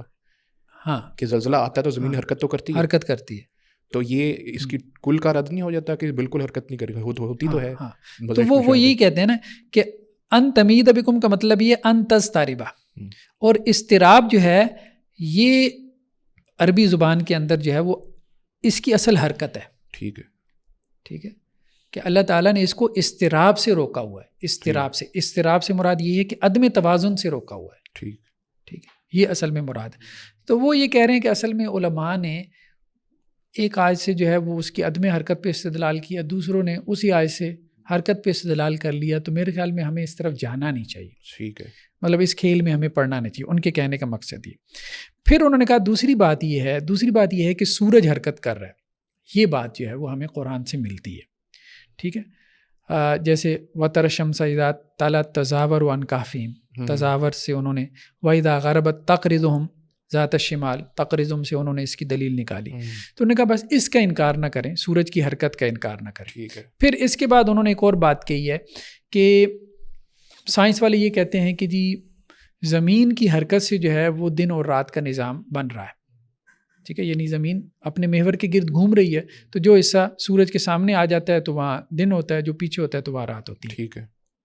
البتہ مجھے یہ سمجھ میں آتی ہے شرعی دلائل سے کہ سورج جو ہے وہ زمین کے گرد گھوم رہا ہے اور اس سے دن اور رات کا نظام جو ہے وہ بن رہا ہے. اچھا. یہ بات انہوں نے کہی ہے. اچھا صحیح. باقی زمین کی حرکت کے حوالے سے انہوں نے کہا کہ جی ہم کچھ نہیں کہہ سکتے. یہ تو اسی صورت میں پاسبل ہے جب فلیٹ ارتھ کا ماڈل اپلائی ہو. جب فلیٹ ارتھ کا جو ماڈل ہے وہ اپلائی کریں تو اسی صورت پہ پاسبل ہے. تھیوریٹیکلی بات کر رہا ہوں کہ اگر سورج نے گھومنا ہے، کوئی چانس ہو اگر اس کا، تو وہ تو اسی صورت میں گھومے گا نا. زمین چھوٹی ہے، سورج بڑا ہے. ہاں.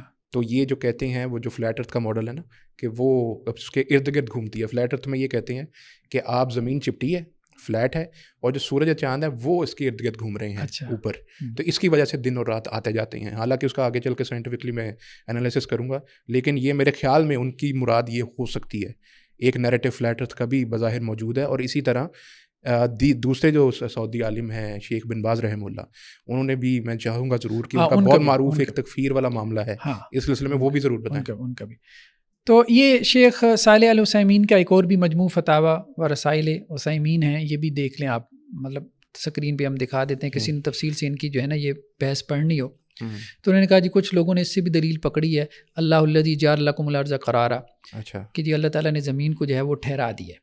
قرار کا مطلب انہوں نے کہا کہ جی اللہ نے زمین کو ٹھہرا دی ہے، مطلب یہ ساکن ہے. تو وہ کہتے ہیں نہیں، یہ بات بھی دلیل نہیں بنتی. ٹھیک ہے. ہاں، مطلب اس میں بعض علماء نے یہ بھی بات کہی ہے کہ جی فی قرار مکین، اللہ تعالیٰ نے رحم کے بارے میں بھی کہا ہے قرار مکین.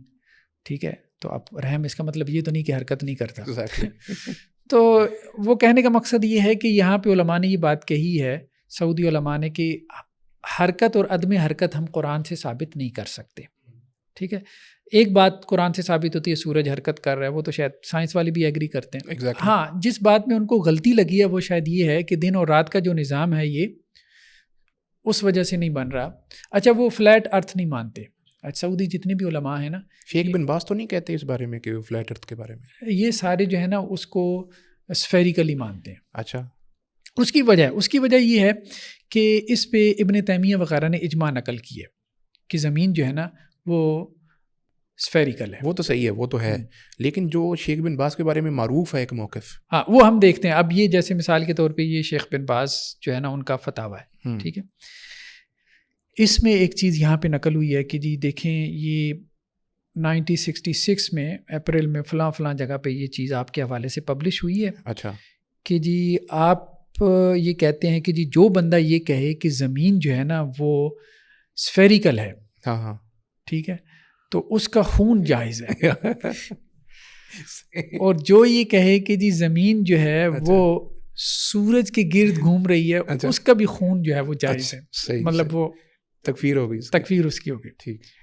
ٹھیک ہے، تو آپ ہمیں یہ بتائیں کہ آپ نے یہ باتیں کہی ہیں. اچھا، کیونکہ آپ کے بارے میں یہ چیزیں فلاں جگہ اس طرح نیوز پیپر میں، میگزین میں پبلش ہو رہی ہیں.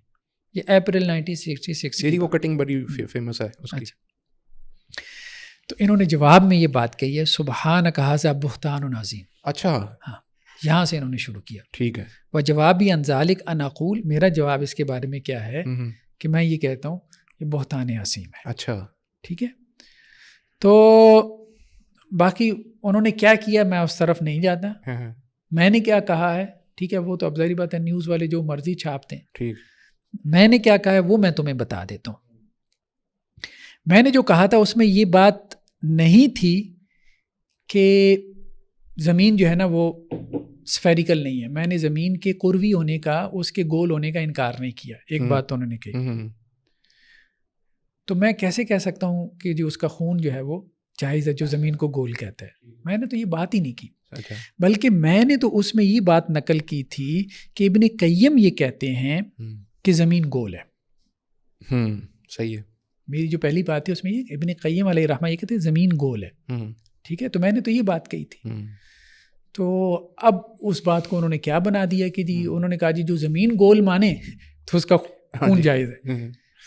تو وہ کہتے ہیں کہ جی یہ کیسے جائز ہے. اچھا، ٹھیک ہے، کہ میں یہ بات کہتا ہے تو یہ تو بہتان ہے. اچھا، دوسری بات انہوں نے کہی کہ جی خیر درمیان میں انہوں نے کہا کہ جی جو اللہ کے رسول صلی اللہ علیہ وسلم فرمایا منافق کی 3 مثالیں ہیں، جب بولے جھوٹ بولے. تو انہوں نے تھوڑا ان کو بھی جو ہے وہ رگڑا لگایا جو نیوز والے تھے. اچھا دوسری بات انہوں نے کہی کہ جی دیکھیں میں نے جو یہ کہا تھا نا کہ خون اس کا جائز ہے، یہ میں نے کس بات پہ کہا تھا؟ یہ میں نے کہا تھا کہ جو یہ کہتے ہیں کہ سورج کھڑا ہے اچھا اور سورج نہیں چل رہا، ان الشمس ثابتۃ لا جاریہ، اس سے ہم توبہ کروائیں گے. اچھا یہ بات تو ٹھیک ہے، بالکل اس سے ہم توبہ کروائیں گے کیونکہ قرآن یہ کہتا ہے کہ سورج چل رہا ہے. صحیح ہے، ہم کہیں گے یہ قرآن کے صریح نص کا انکار کرے بالکل صحیح، تو ہم اسے توبہ کا کہیں گے. اگر توبہ نہیں کرتا تو ہم اس کا خون جو ہے وہ مباح قرار دیں گے. ٹھیک ہے.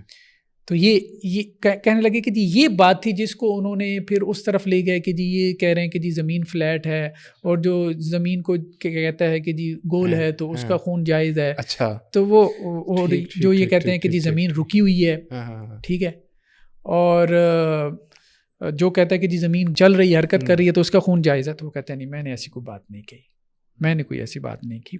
تو ان کا بھی اصل میں موقف وہی تھا جو شیخ محمد بن صالح ال عثیمین کا ہے کہ جی یہ دن اور رات کا جو نظام ہے یہ اسی طرح سے چل رہا ہے. لیکن اس میں شیخ بن باز کا موقف یہ ہے کہ زمین ساکن ہے. شیخ بن باز کا موقف ہے. شیخ محمد بن صالح عثیمین کا موقف تو یہ ہے کہ ہمارے پاس کوئی دلیل نہیں ہے. اچھا لیکن شیخ بن باز کہتے ہیں کہ ساکن ہے، وہ یہ کہتے ہیں ساکن ہے، لیکن وہ یہ نہیں کہتے کہ جو کہتا ہے کہ جی حرکت میں ہے تو اس کا کوئی خون جائز ہے. اچھا ایک انٹرپریٹیشن کی ہے اصل میں جاننا چاہوں گا آپ سے، یہ جو اس کا ساکن یا اس کو اسٹیشنری کہنا ہے زمین کو، کیا یہ پلانٹ ارتھ کو اسٹیشنری کہتے ہیں یا صرف جو زمین ہے جو لینڈ آف دی ارتھ ہے اس کو اسٹیشنری؟ نہیں پلانٹ ارتھ کی بات، پورے پلانٹ کو اسٹیشنری بولتے ہیں. یہی بات سمجھ میں آتی ہے کہ پلانٹ ارتھ کو یہ اسٹیشنری اچھا کہتے ہیں. اس کی دلیل جو ہے وہ قرآن سے اس طرح سے فار ایگزامپل وَإِلَى الْأَرْضِ كَيْفَ سُطِحَتْ کہ اللہ تعالیٰ نے اس کو زمین کو بچھا دیا، ٹھہرا دیا، اس قسم کی باتیں. فلیٹ ارتھ کی طرف زیادہ نہیں جاتے یہ لوگ.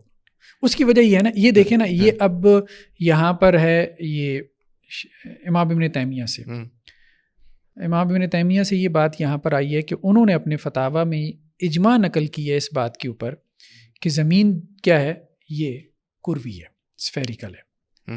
یہ تو صحیح ہے. تو اب اسی طرح امام ابن حزم نے بھی اجماع نقل کی ہے، ٹھیک ہے، زمین کے کروی ہونے پہ، اسفیریکل ہونے پہ.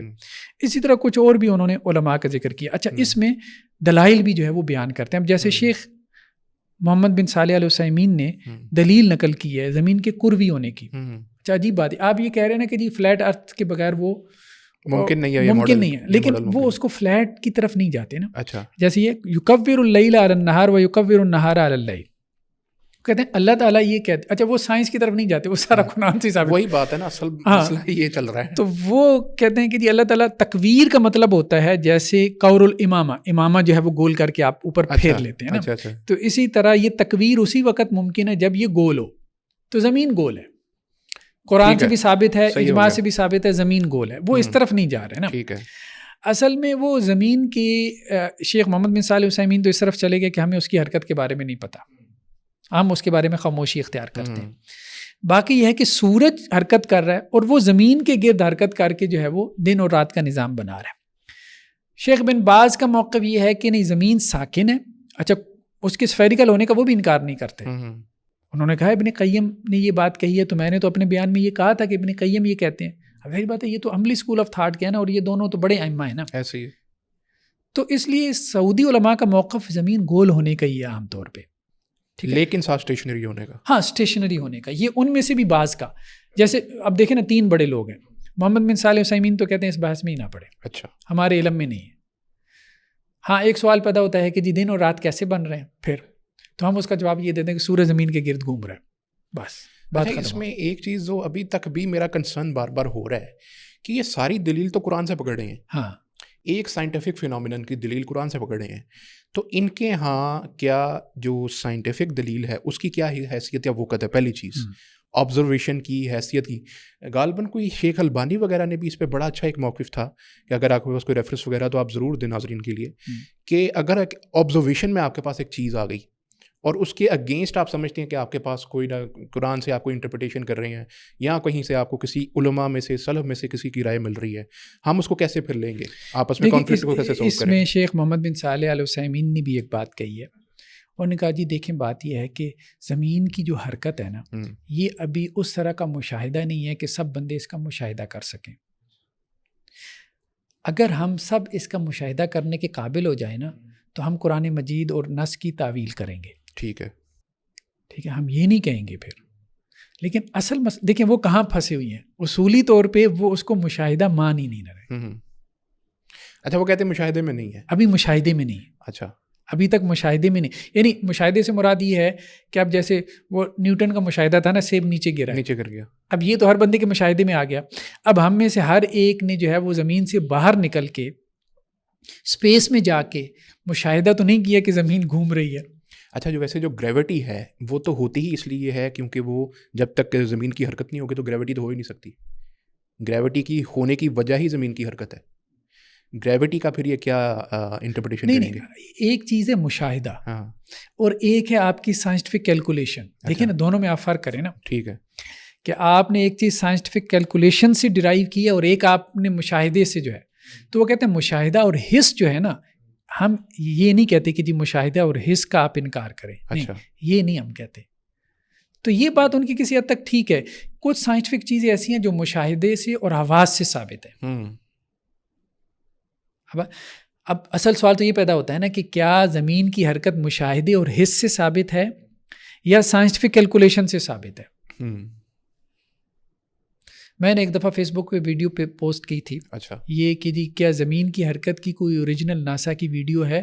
تو اس پہ لوگوں نے نیچے کہا کہ یہ پاسبل نہیں ہے. ظاہر بات ہے کہ آپ کے لیے وہ فریم آف ریفرنس نہیں بن سکتا نا. فریم آف ریفرنس تو تب بنے گا کہ جب آپ کے پاس ایک پراپر, جیسے فار ایگزامپل ہمارے لیے فریم آف ریفرنس اتنا ہی ہے کہ ہم یہاں سے اس دیوار تک دیکھ سکتے ہیں, تو ہمارا جو فریم آف ریفرنس ہے وہ اس کے اندر آ نہیں سکتا. البتہ سرکمسٹینشیل ایویڈنس اس کا تو موجود ہے. فار ایگزامپل سب سے بڑی چیز جیسے وہ بک ہے ایک احمد رضا خان بریلوی صاحب کی جو clear evidence on the refutation of the motion of the earth, اس میں وہ ایک مثال دیتے ہیں مزے کی بات. وہ کہتے ہیں کہ گریوٹی اصل میں جب آپ ارتھ کے اسٹیشنری ہونے کا انکار کرتے ہیں تو گریوٹی کا رد بھی اسی کے ساتھ ہو جاتا ہے. وہ کہتے ہیں گریوٹی کا رد کس طرح کرتے ہیں کہ ایک پوائنٹ سے پوائنٹ بی تک اگر آپ کوئی چیز پھینکتے ہیں, فار ایگزامپل کوئی بال پھینکتے ہیں, کچھ بھی ہے, تو اصولاً گریوٹی کے مطابق, گریوٹی کے لاء کے مطابق اس کو ایک نیچے والے پوائنٹ سی تک جانا چاہیے, لیکن وہ اے سے بی تک پہنچتی ہے, نیچے کیوں نہیں جاتی؟ یہ وہ کہتے ہیں کہ اس کا مطلب ہے کہ گریوٹی نہیں ہے, اصل چیز فورس ہے. جبکہ اس میں کوئی شک نہیں ہے کہ اب یہ آبزرویشن آپ کی اس ٹریجیکٹری کو جس میں بال ٹریول کرتا ہے اے سے بی تک, اس کو کہتے ہیں پیرابولک ٹریجیکٹری. یعنی پیرابولک ٹریجیکٹری یہ ہوتی ہے کہ بال کبھی بھی اسٹریٹ لائن میں نہیں ٹریول کرتا, وہ کرو میں ٹریول کرتا ہے. اور کرو میں ٹریول کرنے کی وجہ کیا ہے؟ گریوٹی, کہ اس کے اوپر فورس ایکشن کر رہی ہے جس کی وجہ سے وہ اس کو نیچے کھینچتی ہے تو کرو بن جاتا ہے. اب یہ ان کی سائنٹیفک فیلسی ہے کہ سائنٹیفکلی انہوں نے یہ بات بظاہر تو کی کہ یہ تو فورس کی وجہ سے ہو رہا ہے, لیکن وہ کرو کے اندر ہوتا ہے, وہ ان کو بات مشاہدے میں آ نہیں پائی ان کی. تو مطلب یہ کہ گریوٹی کا رد اس میں سے لازم آ جاتا ہے کہ اگر آپ اس کو کہیں گے کہ اسٹیشنری ہے, تو پھر جو یہ چیزیں ہمارے ارد گرد, جو سلیشیل باڈی جیسے اب چاند ہے, سورج ہے, یہ ہمارے ارد گرد پھر ریوالو کیسے کر رہی ہیں؟ آخر کیا وجہ ہے؟ سب سے پہلی چیز ہے نا کہ گریوٹی کی وجہ سے کریں گے, تو جب ارتھ کی وہ ہے ہی نہیں تو اس میں کشش شکل کہاں سے آ رہی ہے؟ لیکن مجھے یہ اب چونکہ اب آپ کا فیلڈ, آپ اس پہ یہ کمنٹ کر دیں. ابھی کیا آئنسٹائن کی جو تھیری آئی تھی, وہ جو اسپیس کے کرو کی وجہ سے یہ ساری موشن ہے, تو وہ گریویٹیشنل فورس کا انکار نہیں کرتی کیا؟ اصل میں پہلی جو فزکس ہے جو کہ گریوٹی کے بارے میں بتاتی ہے اس کو کہتے ہیں نیوٹونین فزکس. نیوٹونین فزکس کے اندر گریوٹی کا جو تصور پہلی بار نیوٹن نے, ویسے اس سے پہلے بھی تھا, لیکن نیوٹونین فزکس کے اندر یہ ہو گیا تھا کہ آپ کو پراپر ایک کیلکولیشن مل گئی تھی کہ گریوٹی یعنی زمین کی کشش ثقل موجود ہے اور اس سے حد تک اتنی موجود ہے. اس کے بعد جو آئنسٹائنین فزکس تھی اس کے اندر جو ایک مسئلہ نیوٹونین فزکس کا تھا وہ یہ تھا کہ یہ جو آسمانی سلیشیل باڈیز ہیں یہ سب کے سب اپنے ہی مدار میں کیوں گھوم رہے ہیں؟ چاند اور یہ پھر زمین اور پھر جو دیگر پلانٹس ہیں یہ سورج میں کیوں نہیں گرتے جا کر؟ تو نیوٹن نے بولا تھا کہ ایک تھریڈ ہے, کوئی انویزیبل سا تھریڈ ہے جس کے ذریعے سے جیسے ہم یہ ایسے گھوم رہے ہیں, اس وجہ سے وہ اپنے مدار میں لگے پھرتے ہیں لیکن وہ اس کے اندر نہیں جاتے. تو اس نیوٹونین فزکس کا انکار ہو گیا تھا. اس کی ریفیوٹیشن آئنسٹائنین فزکس سے یہ ہوئی تھی. آئنسٹائن نے ایک تھیوری اپنی دی تھی, اس کو کہتے ہیں گریویٹیشنل بیڈ میش, جس کو کہتے ہیں عام زبان میں. یہ گریویٹیشنل ایک ویوز کا بیڈ ہے جس کے اوپر یہ ساری چیزیں اپنی گریوٹی کے مطابق ریسٹ کر رہی ہیں, جس کی وجہ سے جو تھوڑا سا اس میش ہے اس کے اندر جیسے بیڈ کے درمیان میں کوئی چیز بھاری رکھیں گے نا تو وہ تھوڑا سا نیچے ہو جاتا ہے, تو پھر وہ چیز ہلتی نہیں ہے اپنی جگہ سے, وہ اسی جگہ کے اوپر رہتی ہے. تو اس وجہ سے آئنسٹائنین فزکس میں یہ چیز پھر پروف بھی ہوئی کہ یہ اس میش کے اوپر وہ چیزیں ریسٹ کر رہی ہیں اپنے گریویٹیشن کے مطابق.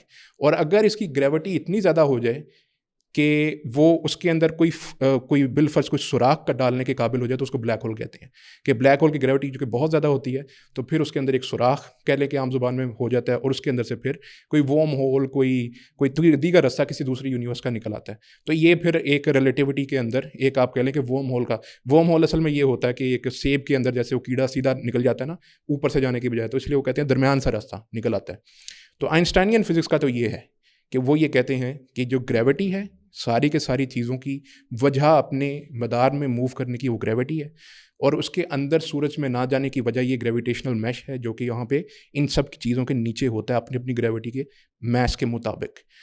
اب یہ سوال کہ اگر یہ چیزیں اسٹیشنری ہوں, سب سے بڑا کویشچن تو یہ ہے کہ پھر زمین کے ارد گرد کیسے ریوالو کرتی ہیں.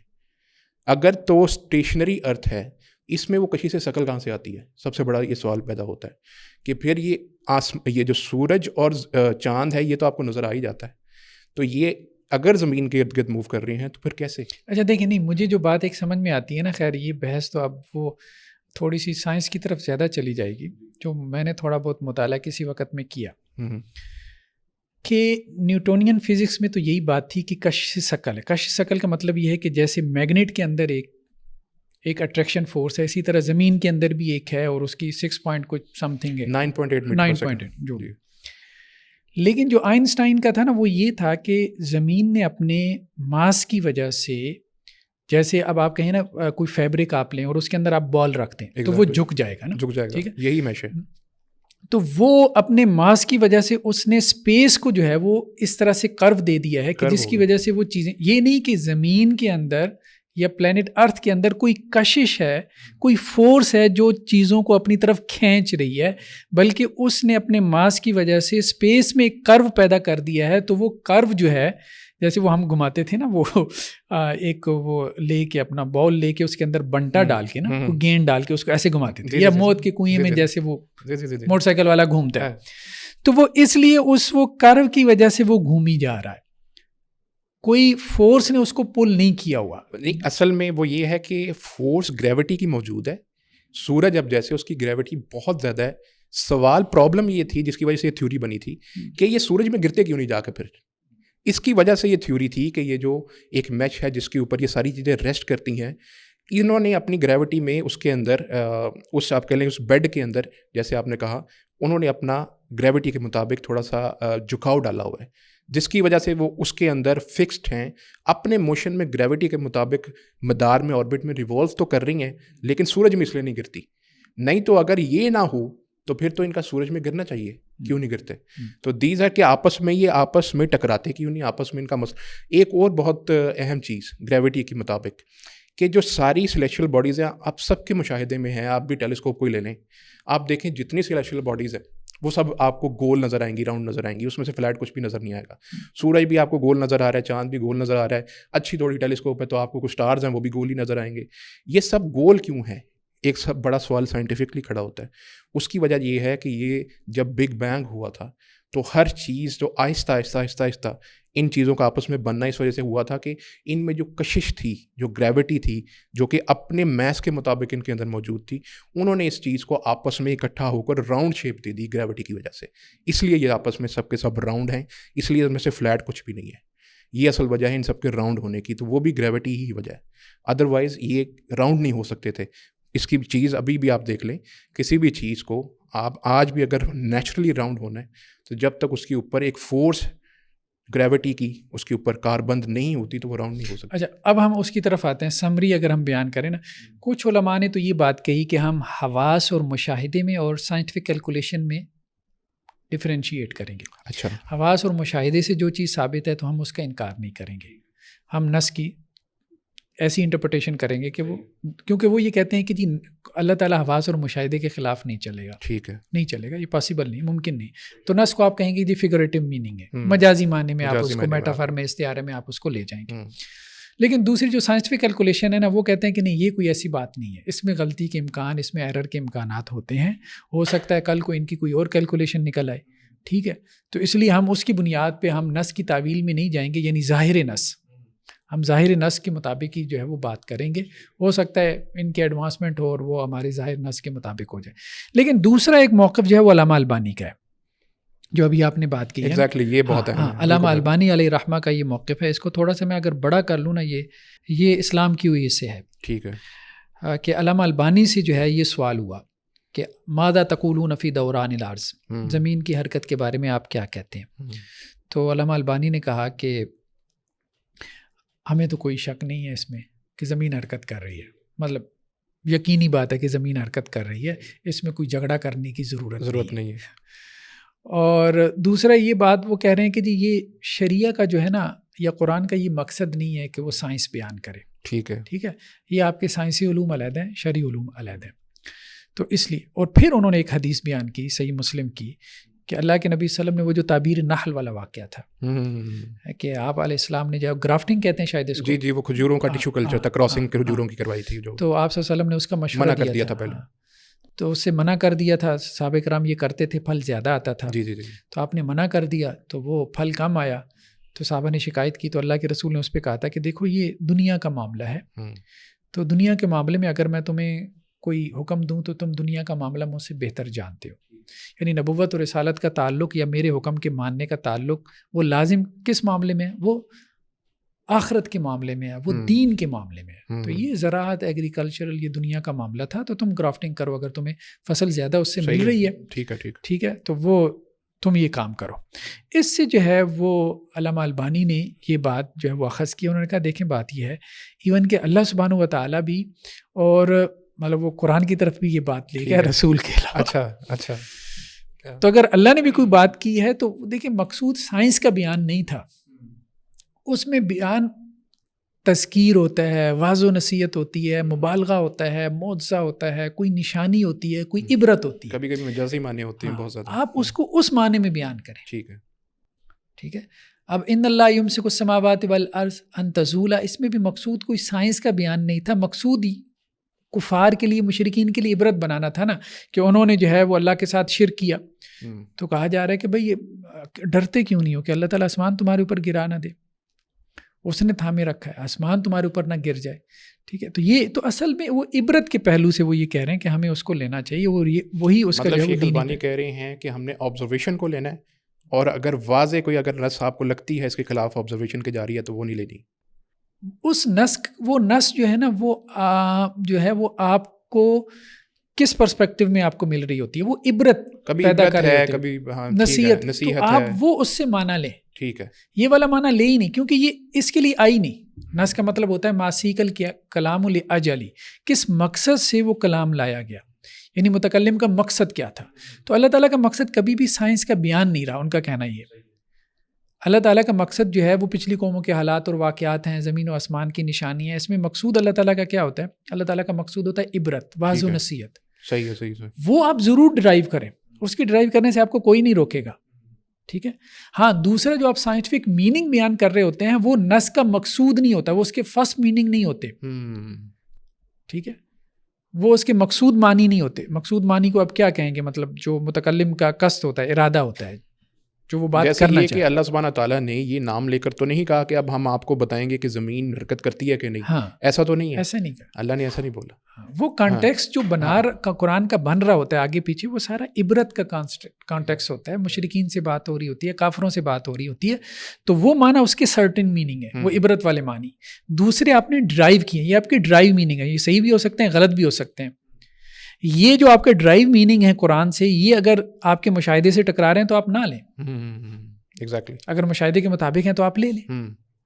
یہ وہ مشاہدے میں آپ دیکھیں، وہی میں ایک چیز کہتا ہوں کہ یہ سائنس یا سائنسدانوں کے کچھ ایسے، اب ایک بڑی پرابلم جو کریٹ ہوتی ہے سائنٹیفکلی بات اگر کریں، کہ اگر زمین کی حرکت کو نہیں مانا جائے گا تو جو دن ہے، مطلب ایک سائنٹیفک فنامنا ہوتا ہے جو سب دیکھتے ہیں، سب کے مشاہدے میں، آبزرویشن میں ہے، وہ اس کو کہتے ہیں ایک فنامنا کو سمر سولسٹس، وہ جو کہ آپ کو جون کے مہینے میں 20 سے لے کر 22 جون تک وہ آپ مشاہدہ کرتے ہیں، جب جو زمین ہے اس کا اینگل 23.5 ڈگریز تک سورج کے قریب ہوتا ہے، اور اس وقت سب سے لمبا دن ہوتا ہے.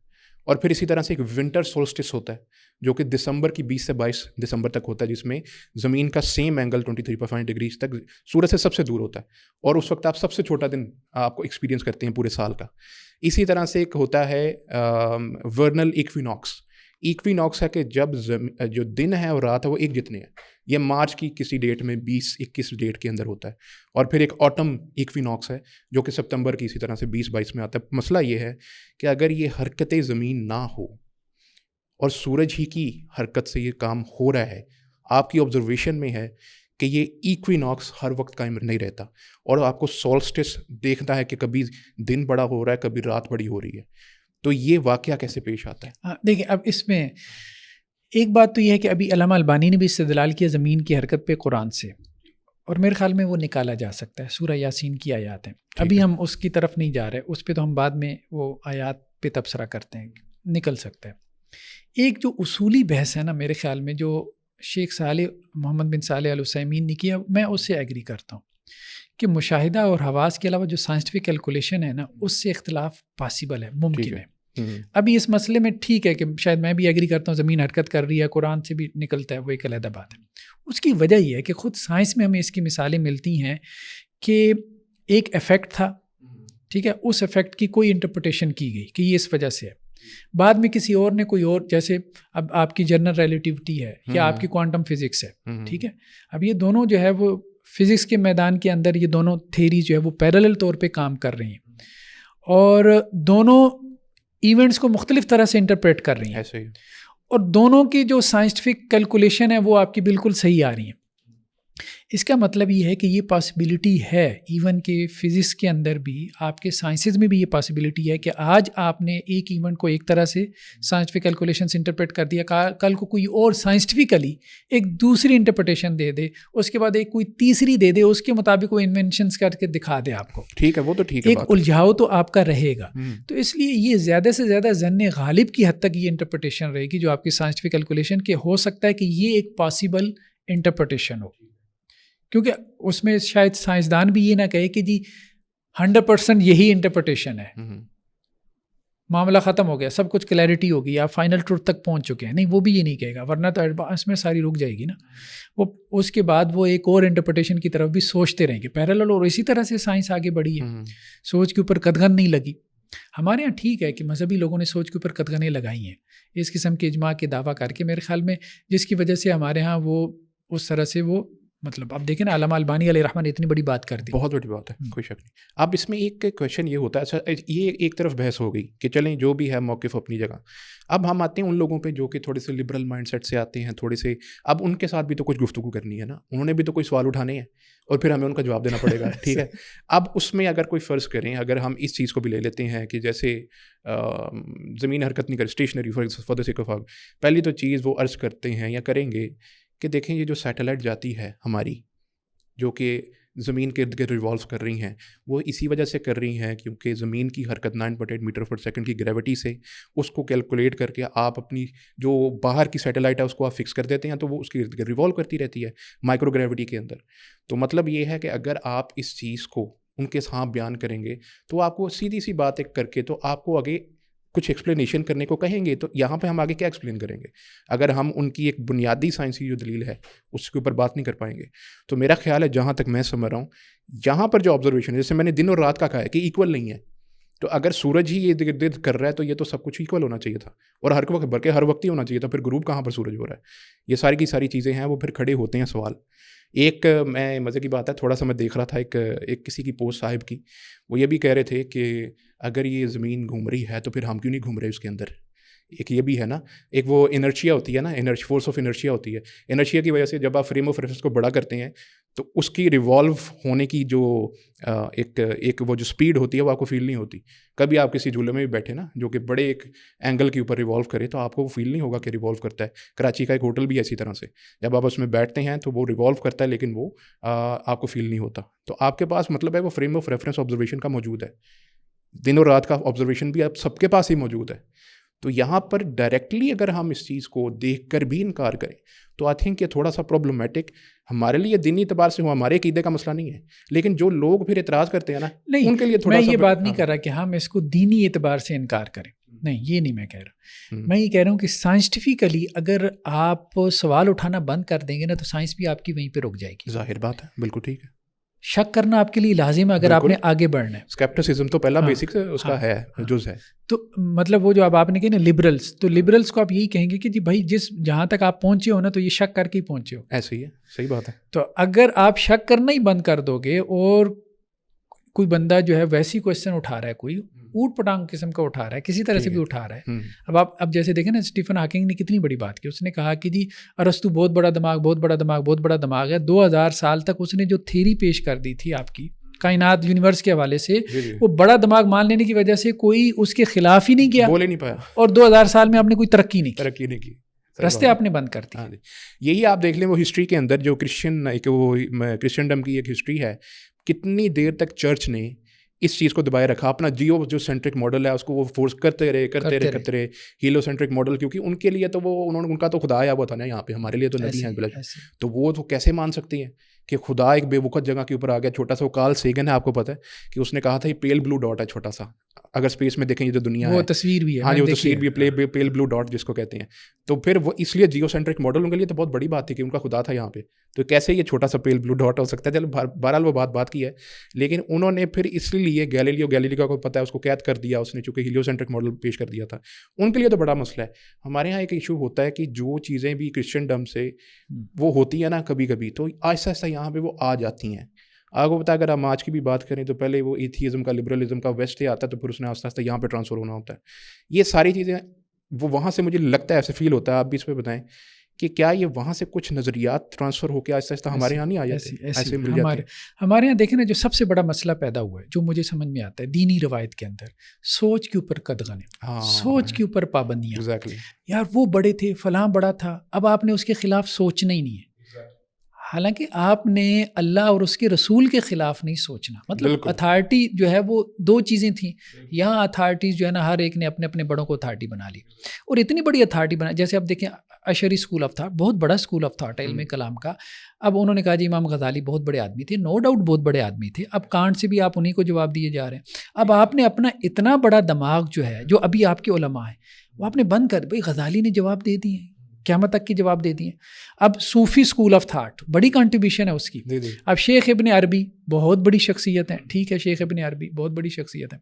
اب جی ویسٹ کی جتنی بھی فلاسفی ہے اس کا جواب شیخ ابن عربی ہے. اس کا مطلب یہ ہے کہ اب ہمیں سوچنے کی ضرورت نہیں، دماغ بند. سلفی اسکول آف تھاٹ میں ابن تیمیہ علیہ رحمہ کو وہی مقام دے دیا گیا.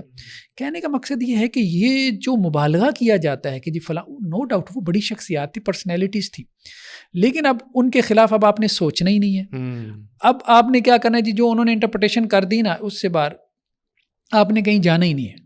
تو اب ہوتا کیا ہے، آپ آگے سوچ ہی نہیں سکتے، کھل کے سوچ ہی نہیں سکتے، جس طرح سائنس میں چل رہا ہے. اب سائنس بھی ایک مذہب کی طرح اس نے بھی بیہیو کرنا شروع کر دیا، کیونکہ وہاں پہ بھی ایسے پیدا ہو گئے ہیں جو یہ کہتے ہیں کہ جی اچھا وہ فلاں نے کہا ہے، تم کون ہوتے ہو؟ بہت ریجیڈیٹی اس میں ہے. ہاں ریجیڈیٹی ہے. تو یہ نہیں ہونا چاہیے نا، یہ ہمیں مذہب کی انٹرپریٹیشن میں بھی یہ نہیں کرنا چاہیے. دیکھیں کتاب اللہ، سنت رسول اور اجماع بہت کم چیزوں میں.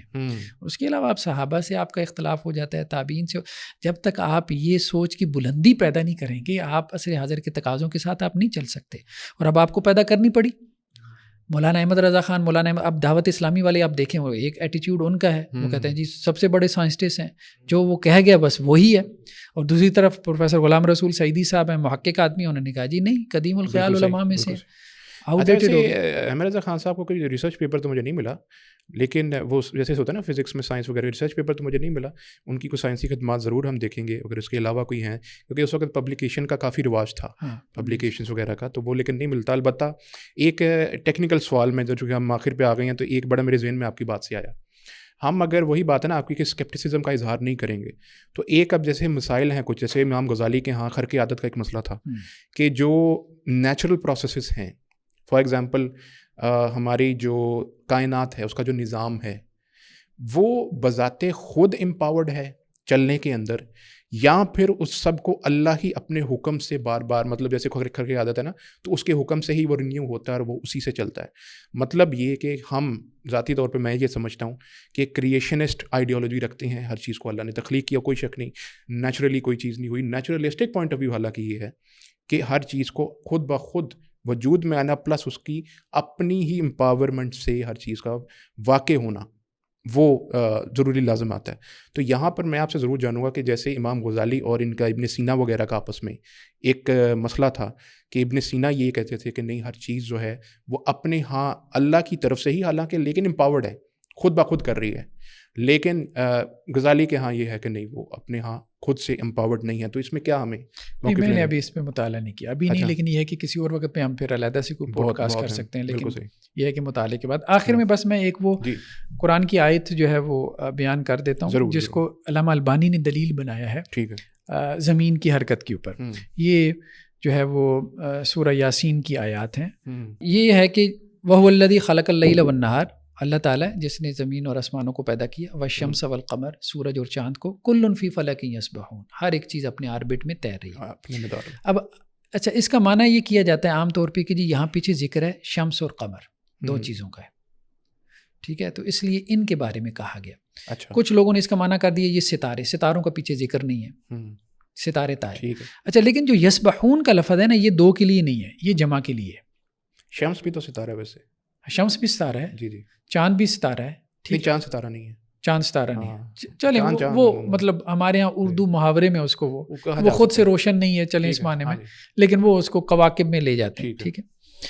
اچھا اب وہ یہ کہہ رہے ہیں کہ جی شمس اور قمر جو ہے نا یہ تو دو ہیں جن کا ذکر آیت میں آیا, ٹھیک ہے, لیکن آگے اللہ تعالیٰ کیا کہہ رہے ہیں, کل فی فلک یسبحون, آگے جمع ہے, دو کی بات نہیں ہے, کیونکہ عربی کے اندر ڈیول ناؤن علیحدہ سے ہوتا ہے. ٹھیک ہے, اس کا صیغہ اس کا فارم علیحدہ سے ہوتا ہے. تو یہ جمع کی بات ہو رہی ہے, پلورل کی بات ہو رہی ہے, ڈیول ناؤن کی بات نہیں ہو رہی. یعنی یہاں پہ سورج اور چاند کے علاوہ بھی کوئی چیز ہے جس کی بات ہو رہی ہے. کل فی فلک یسبحون میں دو کی نہیں جمع کی بات ہو رہی ہے. تو عربی میں دو سے جمع نہیں بنتی, عربی میں تین سے جمع بنتی. تین سے بنتی. تو اب اس میں اگر آپ پیچھے جاتے ہیں نا, اس سے پچھلی آیت اور اس سے پچھلی آیت, وہاں زمین کا ذکر ہے. اصل میں بات یہاں سے چل رہی ہے, وَجَعَلْنَا فِي الْأَرْضِ رَوَاسِيَ أَن تَمِيدَ بِهِمْ, ہم نے زمین میں پہاڑ گاڑ دیے تاکہ زمین ایک طرف جھک نہ جائے. ٹھیک ہے, اور اس میں ہم نے رستے بنا دیے. پھر آگے آسمان کی بات آئی, وَجَعَلْنَا السَّمَاءَ سَقْفًا مَحْفُوظًا, آسمان کو ہم نے محفوظ چھت بنایا. پھر آگے ہے کہ سورج چاند یہ سب جو ہے وہ تیر رہے ہیں اپنے اپنے آربٹ میں. ٹھیک ہے. اچھا یہاں سے وہ سورج اور چاند کی حرکت نکالتے ہیں. اچھا اس آیت سے نکالتے ہیں, ساری نکالتے ہیں. اچھا کیونکہ سابہ یسبح کا مطلب یہی ہوتا ہے, یہی ہوتا ہے. لیکن اس آیت سے پچھلی آیت میں آسمان ہے, پھر اس سے پچھلی آیت میں زمین ہے. یعنی ساری بات ہے, قرآن میں جب ایک ہی آیت میں تو سارا مفہوم نہیں نہ ہوتا, بعض اوقات 5-7 آیتوں میں ایک بات بیان ہوتی ہے, بعض اوقات ایک رکوع میں بیان ہوتی ہے.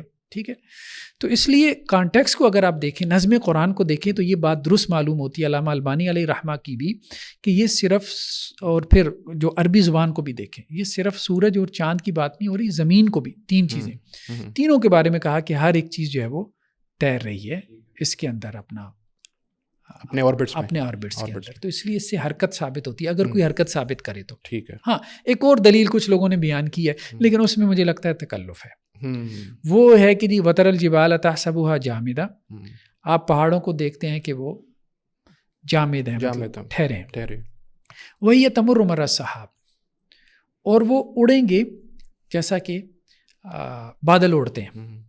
اچھا یہ بات ہو رہی ہے قیامت کی, عام طور پہ معنی یہ کیا گیا, لیکن کچھ لوگوں نے کہا کہ نہیں, وہی تمر مر السحاب, وہ چل رہے ہیں جیسے بادل چلتے ہیں. تو یعنی پہاڑ چل رہا ہے. ٹھیک ہے. تو پہاڑ کے چلنے سے مراد یہی ہے کہ زمین چل رہی ہے, تو اس کے ساتھ جو ہے وہ پہاڑ بھی چل رہا ہے. تو یہ انہوں نے تھوڑی سی لانگ شاٹ ہے, لیکن پھر بھی اگر کوئی لینا چاہے تو ہو سکتی ہے. ایک اور بھی میں نے ایسی پڑھی تھی کہ زمین کی وہ شیپ کے اوپر ہی, کہ وہ ایک حدیث میں آتا ہے کہ قرب قیامت میں, یا قیامت پہ ہی بلکہ اللہ زمین کو ایک روٹی کی طرح وہ کر دے گا, فلیٹ بریڈ. تو وہ اسی صورت میں ہو سکتا ہے کہ پہلے نہیں ہے, پہلے نہ ہو تو پھر ہی چپٹی ہوگی نا, پہلے ہی چپٹی ہے تو اس کو مزید چپٹا کیا کریں گے. تو وہ بھی کچھ سے لوگوں نے کہا. لیکن فائنلی میں آپ سے ایک کمنٹ ضرور لوں گا, بڑا اہم بات, اگر کوئی شخص آج بھی, اور ہم دیکھتے بھی ہیں کہ اعلیٰ حضرت کے کچھ فالوورز اس چیز کے اوپر شیپ آف دی ارتھ میں, موومنٹ والی بات تو ماشاء اللہ کافی کلیئر ہوگی, موشن آف دی ارتھ پہ, کہ وہ ابھی بھی مانتے ہیں کہ چونکہ اعلیٰ حضرت کا کوئی ایسا موقف تھا بظاہر کہ جس میں وہ شیپ آف دی ارتھ کو فلیٹ مانتے ہیں, اس کی وجہ سے ہم بھی مانتے ہیں. تو ایک مسلمان کی جو گواہی ہے اس کے اوپر میں آپ سے پوچھنا چاہوں گا. ایک ہمارے سائنٹسٹ ہیں, مسلمان سائنٹسٹ ہے, وہ بھی ویسے MBBS ڈاکٹر ہی, ملیشیا کے. تو وہ ناسا کے ایک ٹرپ کے اندر وہ انٹرنیشنل اسپیس اسٹیشن میں گئے تھے. ان کا نام ہے ڈاکٹر مظفر شکر. ٹھیک ہے. تو وہاں پر جا کے ان کی بہت مشہور ویڈیو بھی وائرل ہوئی تھی, جس میں وہ نماز پڑھ رہے تھے انٹرنیشنل اسپیس اسٹیشن میں, جو دنیا کے باہر وہ ریوالو کرتا ہے. تو وہ جو ہے ان سے لوگوں نے پوچھنا شروع کر دیا کہ زمین گول ہے کہ چپٹی ہے. لوگوں نے, حالانکہ ایک وہ بندہ سائنسدان ہے, بڑا تنگ آتا ہے ایسی چیزوں سے. انہوں نے پھر ایک انسٹاگرام پوسٹ بھی کی. مزے کی بات ہے, میں نے ان سے ای میل پہ بھی پوچھا تھا, اس پہ بھی انہوں نے یہی بات کی تھی. انسٹاگرام پوسٹ کا ہم جو ہے وہ لنک دے دیں گے اپنی ڈسکرپشن کے اندر. تو انہوں نے کہا حالانکہ میں اس کو نہیں سمجھتا کہ مجھے اس پہ کوئی ایڈریس کرنے کی ضرورت ہے, لیکن آپ چونکہ پوچھ رہے ہیں تو میں بتا دیتا ہوں کہ میں گواہی دیتا ہوں کہ زمین گولی ہے, اسفیریکل ہے. میں نے خود اپنی آنکھوں سے دیکھی ہے زمین کے باہر جا کر. تو یہ ایک مسلمان ہے اور جو کہ اسپیس پہ بھی نماز نہیں چھوڑتا, یعنی پرہیزگار بندہ ہے. تو اس کی گواہی کو ہم لیں گے کہ جو شخص جس نے نہیں دیکھی اور وہ کہہ رہا ہے کہ چپٹی ہے, اس کی لیں گے؟ نہیں, مسلمان کی گواہی معتبر ہے. دیکھیں آپ کے دینی معاملات میں بھی مسلمان کی گواہی معتبر ہے. مطلب ایک مسلمان نے چاند دیکھا, رمضان کا چاند دیکھا, ٹھیک ہے, تو وہ آ کے کہتا ہے کہ جی میں نے چاند دیکھا ہے, تو آپ علیہ السلام نے اس کی گواہی قبول کی اور اس کی بنیاد پہ پوری اس وقت کی جو امت تھی حکم دیا کہ جی آپ روزہ رکھو. بالکل صحیح, ٹھیک ہے, یعنی کہ وہ معتبر اس میں یعنی شرعی احکام کی بنیاد آپ کا فرض پورا ہو رہا ہے ایک مسلمان کی گواہی کے اوپر. تو یہ تو پھر اس سے بھی ہے, اور وہ آبزرویشن سے بتا رہے ہیں. دوسری بات ہے وہ کوئی سنی سنائی تو نہیں کر رہے آبزرویشن, تو جس کی نہیں ہے آبزرویشن پھر تو اس کا بنتا ہی نہیں. تو یہ تو چلے الحمدللہ بہت باتیں اس میں کلیئر ہو گئیں. امید ہے کہ اس کے اندر جو دونوں ٹاپکس تھے ان کے اندر کچھ نہ کچھ, اس میں یہ بات نہیں ہے کہ ہم بالکل ہی کہیں کہ ٹوٹلی ریجڈ ہو کے کوئی اس کے اندر نہیں ہے. ہاں پہلے سے مسئلہ چل رہا ہے, متقدمین کے ہاں بھی بحث ہوتی رہی, لیکن اب ہمارے پاس کچھ ایسے ٹولز بھی آ چکے ہیں, آبزرویشن کا بھی ایک مسئلہ آ چکا ہے کہ اس کے ذریعے سے بھی بہت سے مسائل ویسے ہی حل ہو جاتے ہیں. لیکن اگر پھر بھی کوئی انٹرپریٹیشنس کی ایسا کوئی مسئلہ تھا, ڈاکٹر صاحب نے بہت سی انٹرپریٹیشنس ہمیں بتا دی, علماء کے فتاویٰ بھی بتا دی, ان کی آراء بھی بتا دی. تو امید ہے کہ ناظرین کے لیے اب یہ کافی شافی ہو چکا ہوگا. بالفرض اگر پھر بھی کوئی کویشچن وغیرہ ہو تو آپ ضرور کمنٹ میں بھی ہم سے پوچھ سکتے ہیں, اور ہم اس کا بہت خوشی سے ڈاکٹر صاحب سے بھی جواب لے کر دیں گے, کوشش کریں گے مزید بھی گائڈ کر دیں. اور اسی کے ساتھ آج کے بہت ہی فروٹفل ڈسکشن سے ہم آپ سے اجازت چاہتے ہیں. السلام علیکم ورحمۃ اللہ وبرکاتہ.